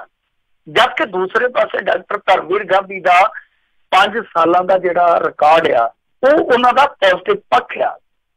ਔਰ ਕਮਾਲ ਦੀ ਗੱਲ ਕਿ ਇਹ ਆ ਕਿ ਡਾਕਟਰ ਧਰਮਵੀਰ ਗਾਂਧੀ ਆ ਥੋੜੇ ਦਿਨ ਪਹਿਲਾਂ ਜਿਹੜਾ ਸਟਿੰਗ ਆਪਰੇਸ਼ਨ ਹੋਇਆ ਉਹਦੇ ਵਿੱਚ ਇਹ ਕਹਿ ਕੇ ਰਾਜਨੀਤੀ ਪੂਰੀ ਦੀ ਪੂਰੀ ਗੰਧਲੀ ਆ, ਉਸ ਮਿੱਥ ਨੂੰ ਤੋੜ ਕੇ ਉਹ ਕਹਿੰਦੇ ਕਿ ਮੈਂ ਕਾਲਾ ਧਨ ਨਹੀਂ ਲੈਣਾ, ਕਾਲਾ ਧਨ ਲੈ ਕੇ ਕਾਲਾ ਮੂੰਹ ਨਹੀਂ ਕਰਾਉਣਾ, ਮੈਂ ਹਾਰਦਾ ਤੇ ਹਾਰ ਜਾਵਾਂ। ਸੋ ਜਿਹੜਾ ਉਹਨਾਂ ਦਾ 5 ਸਾਲ ਦਾ, ਔਰ ਵੈਸੇ ਤਾਂ ਉਹਨਾਂ ਦਾ ਬਹੁਤ ਲੰਮਾ ਸੇਵਾ ਦਾ ਰਿਕਾਰਡ ਆ, ਪਰ ਜਿਹੜਾ 5 ਸਾਲ ਦਾ ਉਹਨਾਂ ਦਾ ਕੰਮ ਕਰਨ ਵਾਲਾ ਰਿਕਾਰਡ ਹੈ ਨਾ ਉਹ ਉਹਨਾਂ ਦਾ ਇੱਕ ਪੋਜ਼ਿਟਿਵ ਪੱਖ ਆ। ਸੋ ਇਸ ਕਰਕੇ ਉਹ ਕਨ੍ਹਈਆ ਵੀ ਮੁਕਾਬਲੇ ਜੇ ਆਪਾਂ ਗੱਲ ਕਰੀਏ ਹਾਲ ਦੀ ਘੜੀ, ਕਿਉਂਕਿ ਦੂਜੀ ਚੀਜ਼ ਇਹ ਹੈ ਕਿ ਬਿਹਾਰ ਨਾਲ ਆਪਾਂ ਬਹੁਤਾ ਵਾਸਤਾ ਨਹੀਂ ਹੈ, ਜੋ ਕੋ ਹਵਾਲੇ ਮਿਲਦੇ ਆ ਉਹਨਾਂ ਦੇ ਆਧਾਰ ਤੇ ਆਪਾਂ ਸਿੱਟਾ ਕਰਦੇ ਹਾਂ। ਤਾਂ ਉਹਦੇ ਮੁਕਾਬਲੇ ਮੇਰੇ ਖਿਆਲ ਦੇ ਨਾਲ ਡਾਕਟਰ ਧਰਮਵੀਰ ਗਾਂਧੀ ਵਾਲੀ ਟੱਕਰ 'ਚ ਆ। ਬਾਕੀ ਕਨ੍ਹਈਆ ਕੁਮਾਰ ਨੂੰ ਵੀ ਜਿਸ ਤਰ੍ਹਾਂ ਦਾ ਰਿਸਪੌਂਸ ਮਿਲ ਰਿਹਾ ਹਾਲ ਦੀ ਘੜੀ, ਆਪਾਂ ਜੋ ਮਰਜ਼ੀ ਕਹੀਏ, ਜਿਸ ਤਰ੍ਹਾਂ ਦਾ ਰਿਸਪੌਂਸ ਮਿਲਦਾ ਪਿਆ, ਉਹਨੂੰ 11 ਦਿਨਾਂ ਦੇ ਵਿੱਚ 70 ਲੱਖ ਰੁਪਇਆ ਚੰਦਾ ਦਿੱਤਾ ਗਿਆ ਵੱਖ-ਵੱਖ ਕੋਨਿਆਂ ਦੇ ਵਿੱਚੋਂ, ਤਾਂ ਲੱਗਦਾ ਇਹ ਆ ਕਿ ਹੋ ਸਕਦਾ ਕਨ੍ਹਈਆ ਉੱਥੇ ਉਲਟ ਫੇਰ ਕਰ ਜਾਵੇ। ਕਿਉਂਕਿ ਕਈ ਵਾਰ ਇਹ ਹੁੰਦਾ ਕਿ ਜਨਤਾ ਬਹੁਤ ਜਲਦੀ ਭਾਪ ਲੈਂਦੀ ਆ, ਬਹੁਤ ਜਲਦੀ ਸਮਝ ਲੈਂਦੀ ਆ ਕਿ ਇਹ ਤੇ ਯਾਰ ਇੱਕ ਬੰਦੇ ਨੂੰ ਹਰਾਉਣ ਵਾਸਤੇ ਇਕੱਠੇ ਹੋ ਗਏ ਆ, ਤਾਂ ਉਹ ਚੀਜ਼ ਦਾ ਫਿਰ ਉਲਟਾ ਅਸਰ ਵੀ ਹੋ ਜਾਂਦਾ। ਤਾਂ ਜੇ ਇਹ ਚੀਜ਼ ਅਸੀਂ ਸਮਝਦੇ ਹਾਂ ਇੱਥੇ ਬੈਠੇ, ਜੇ ਉੱਥੋਂ ਦਾ ਲੋਕਲ ਵੋਟਰ ਸਮਝ ਜਾਂਦਾ ਤੇ ਮੁੰਡਾ ਚੰਗਾ ਯਾਰ, ਮੁੰਡੇ 'ਚ ਗੁਣ ਆ, ਕਾਬਲੀਅਤ ਆ, ਪਰ ਇਹਨੂੰ ਹਰਾਉਣ ਤੇ ਸਾਰੇ ਮਾਤਾ ਤੇ ਫਿਰ ਬਾਜ਼ੀ ਪਲਟ ਸਕਦੀ ਉੱਥੇ। ਜੀ ਦੇਖਦੇ ਹਾਂ ਕੀ ਬਣਦਾ ਆ। ਤੇ ਡਾਕਟਰ ਗਾਂਧੀ ਬਾਰੇ ਕੀ ਸਥਿਤੀ ਹੈਗੀ ਹੈ ਜੀ ਇੱਥੇ ਦੀ, ਉਹ ਪੁੱਛਦੇ ਸੀ। ਮੈਂ ਕਿਹਾ ਬਿਲਕੁਲ, ਜਿੱਦਾਂ ਮੈਂ ਪੰਜਾਬ ਦੇ ਵਿੱਚ 2-3 ਸੀਟਾਂ ਇਸ ਤਰ੍ਹਾਂ ਦੀਆਂ ਮੰਨਦਾ ਜਿੱਥੇ ਕਾਂਗਰਸ ਦੇ ਖਿਲਾਫ ਉਲਟ ਫੇਰ ਹੋ ਸਕਦਾ।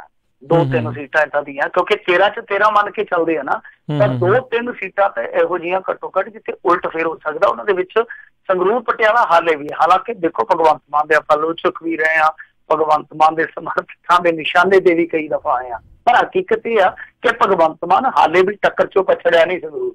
ਤਾਂ ਇਹੀ ਹਾਲ ਆ ਕਿ ਡਾਕਟਰ ਧਰਮਵੀਰ ਗਾਂਧੀ ਟੱਕਰ ਚੋਂ ਬਾਹਰ ਨਹੀਂ ਹੋਇਆ।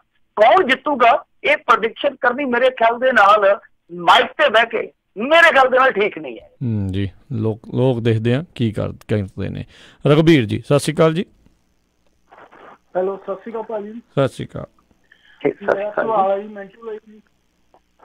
ਅਕਾਲੀ ਦਲ 1920 ਵਿੱਚ ਬਣਿਆ ਜੀ ਤੇ ਆਰਐਸਐਸ 1925 ਵਿੱਚ ਬਣੀ ਆ ਤੇ ਆਰਐਸਐਸ ਹੁਣ ਹਿੰਦੁਸਤਾਨ ਤੇ ਰਾਜ ਕਰ ਰਹੀ ਆ। ਕਿ ਅਕਾਲੀ ਦਲ ਦਾ ਸੰਗਠਨ ਇੰਨਾ ਹੀ ਕਮਜ਼ੋਰ ਆ ਕਿ ਵੀ ਉਹ ਹੁਣ ਆਪਦੀ ਹੋਂਦ ਨਹੀਂ ਲੜ ਰਿਹਾ? ਧੰਨਵਾਦ। ਕੀ ਕਹਿ ਰਹੇ? ਕਹਿੰਦੇ ਵੀ ਆਰਐਸਐਸ 1925 ਚ ਬਣੀ ਆ ਤੇ ਅਕਾਲੀ ਦਲ 1920 ਚ, ਤੇ ਉਹ ਇਸ ਟਾਈਮ ਆਲਮੋਸਟ ਸਾਰੇ ਭਾਰਤ ਦੇ ਵਿੱਚ ਛਾਏ ਪਏ ਆ, ਤੇ ਅਕਾਲੀ ਦਲ ਵਾਲੇ ਜਿਹੜੇ ਆਪਣੀ ਹੋਂਦ ਨੂੰ ਤਰਸਦੇ ਆ ਕਿਤੇ ਨਾ ਕਿਤੇ ਉਹ ਲੜ ਰਹੇ ਆ। ਨਹੀਂ ਦੇਖੋ, ਅਕਾਲੀ ਦਲ ਖੇਤਰੀ ਪਾਰਟੀ ਆ, ਜਿਹੜਾ ਸੰਘ ਆ ਉਹ ਪੂਰੇ ਮੁਲਕ ਦਾ ਇੱਕ ਬਹੁਤ ਵੱਡਾ ਕਹੀਏ ਕਿ ਬਹੁਤ ਵੱਡਾ ਗਰੁੱਪ ਆ, ਸੰਗਠਨ ਆ ਪੂਰੇ ਮੁਲਕ ਦੇ ਵਿੱਚ। ਮੁਲਕ ਦੇ ਵਿੱਚ ਕੀ ਹੁਣ ਤੇ ਦੁਨੀਆ ਦੇ ਕਈ ਕੋਨਿਆਂ 'ਚ ਉਹ ਫੈਲੇ ਪਸਰੇ ਬੈਠੇ ਆ। ਤਾਂ ਜੇ ਆਪਾਂ ਅਕਾਲੀਆਂ ਦੀ ਗੱਲ ਕਰੀਏ ਤੇ ਇੱਕ ਖੇਤਰ ਤੱਕ ਸੀਮਤ ਰਹਿ ਗਏ ਆ। ਖੇਤਰੀ ਪਾਰਟੀ ਤੇ ਸੰਘ ਵਰਗੇ ਸੰਗਠਨ ਦੀ ਤੁਲਨਾ ਹੀ ਮੇਰੇ ਖਿਆਲ ਦੇ ਨਾਲ ਗਲਤ ਆ। ਔਰ ਦੂਜੀ ਚੀਜ਼ ਇਹ ਆ ਕਿ ਸੰਘ, ਹਿੰਦੂ ਮਹਾਸਭਾ, ਫਿਰ ਜਨ ਸੰਘ, ਫਿਰ ਭਾਰਤੀ ਜਨਤਾ ਪਾਰਟੀ, ਏਦਾਂ ਇਹਨਾਂ ਨੇ ਗਾਂਹ ਦੀ ਗਾਂਹ ਆਪਣੇ ਰੂਪ ਬਦਲੇ ਆ ਪੋਲੀਟੀਕਲ ਸਿਸਟਮ ਦੇ ਵਿੱਚ। ਸੋ ਇਹ ਵੀ ਯਕਦਮ ਤਾਂ ਨਹੀਂ ਆ ਗਏ ਇੱਥੇ। ਜੇ ਤੁਸੀਂ ਅੱਜ ਪੋਲੀਟੀਕਲ ਸਿਨਾਰੀਓ ਚੋਂ ਇੱਕ ਤੁਲਨਾ ਕੱਢ ਕੇ ਇਹ ਸਵਾਲ ਲੈ ਰਹੇ ਹੋ ਕਿ ਇਹ ਅੱਜ ਤੰਗ ਵਾਲੇ ਆ ਜਿਹੜੇ ਉਹ ਭਾਰਤੀ ਜਨਤਾ ਪਾਰਟੀ ਦੇ ਜ਼ਰੀਏ ਪੂਰੇ ਦੇਸ਼ ਦੇ ਵਿੱਚ ਫੈਲੇ ਪਏ ਪਸਰੇ ਪਏ। ਯਾਦ ਕਰੋ ਇਹਨਾਂ ਦੇ ਕੋਲ 2 ਸੀਟਾਂ ਸੀਗੀਆਂ 80 ਦੇ ਦਹਾਕੇ 'ਚ, 2 ਸੀ ਇਹਨਾਂ ਦੇ ਕੋਲ, ਤਾਂ ਇਹ ਅੱਜ 282 ਤੇ ਜਾਨੀ ਦੂਏ ਤੋਂ ਪਹਿਲਾਂ 2-8 ਨਾਲ ਆ ਗਏ।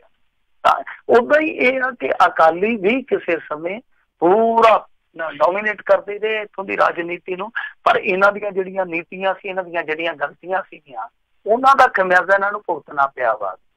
ਤਾਂ ਦੋਵਾਂ ਦੀ ਤੁਲਨਾ ਆਪਾਂ ਨਹੀਂ ਕਰ ਸਕਦੇ ਕਿਉਂਕਿ ਉਹ ਸੰਗਠਨ ਹੋ ਰਿਹਾ, ਉਹਦੀ ਵਿਚਾਰਧਾਰਾ ਹੋ ਰਿਹਾ, ਉਹਨਾਂ ਦਾ ਢਾਂਚਾ ਹੋ ਰਿਹਾ।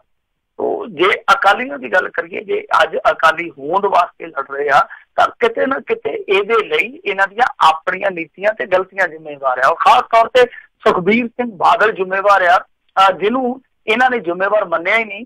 ਜਿਨ੍ਹਾਂ ਨੇ ਮੰਨਿਆ ਉਹ ਉਦੋਂ ਮੰਨਿਆ ਜਦੋਂ ਲੋਕਾਂ ਨੇ ਉਹਨਾਂ ਨੂੰ ਲੀਡਰ ਮੰਨਣ ਤੋਂ ਨਾ ਕਰ ਦਿੱਤੀ। ਰਣਜੀਤ ਸਿੰਘ ਬ੍ਰਹਮਪੁਰਾ ਹੋਰੀ ਹੋਣ ਦਵਾਈ ਪਾਉਂਦੇ ਆ ਕਿ ਵੇਲਾ ਰਹਿੰਦੇ ਆ ਇਹਨਾਂ ਨੇ ਸੁਖਬੀਰ ਸਿੰਘ ਬਾਦਲ ਦੀਆਂ ਗਲਤੀਆਂ ਨੂੰ ਟੋਕਿਆ ਹੁੰਦਾ, ਰੱਜ ਕੇ ਦੱਬ ਕੇ ਵਿਰੋਧ ਕੀਤਾ ਹੁੰਦਾ ਤੇ ਸ਼ਾਇਦ ਇਹ ਨੌਬਤ ਨਾ ਆਉਂਦੀ।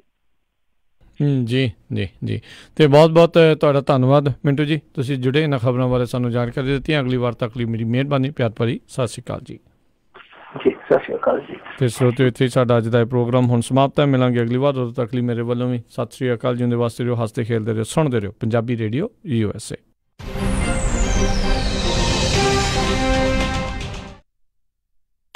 ਤੁਸੀਂ ਸੁਣ ਰਹੇ ਹੋ KOBO ਯੂਬਾ ਸਿਟੀ 1450 AM।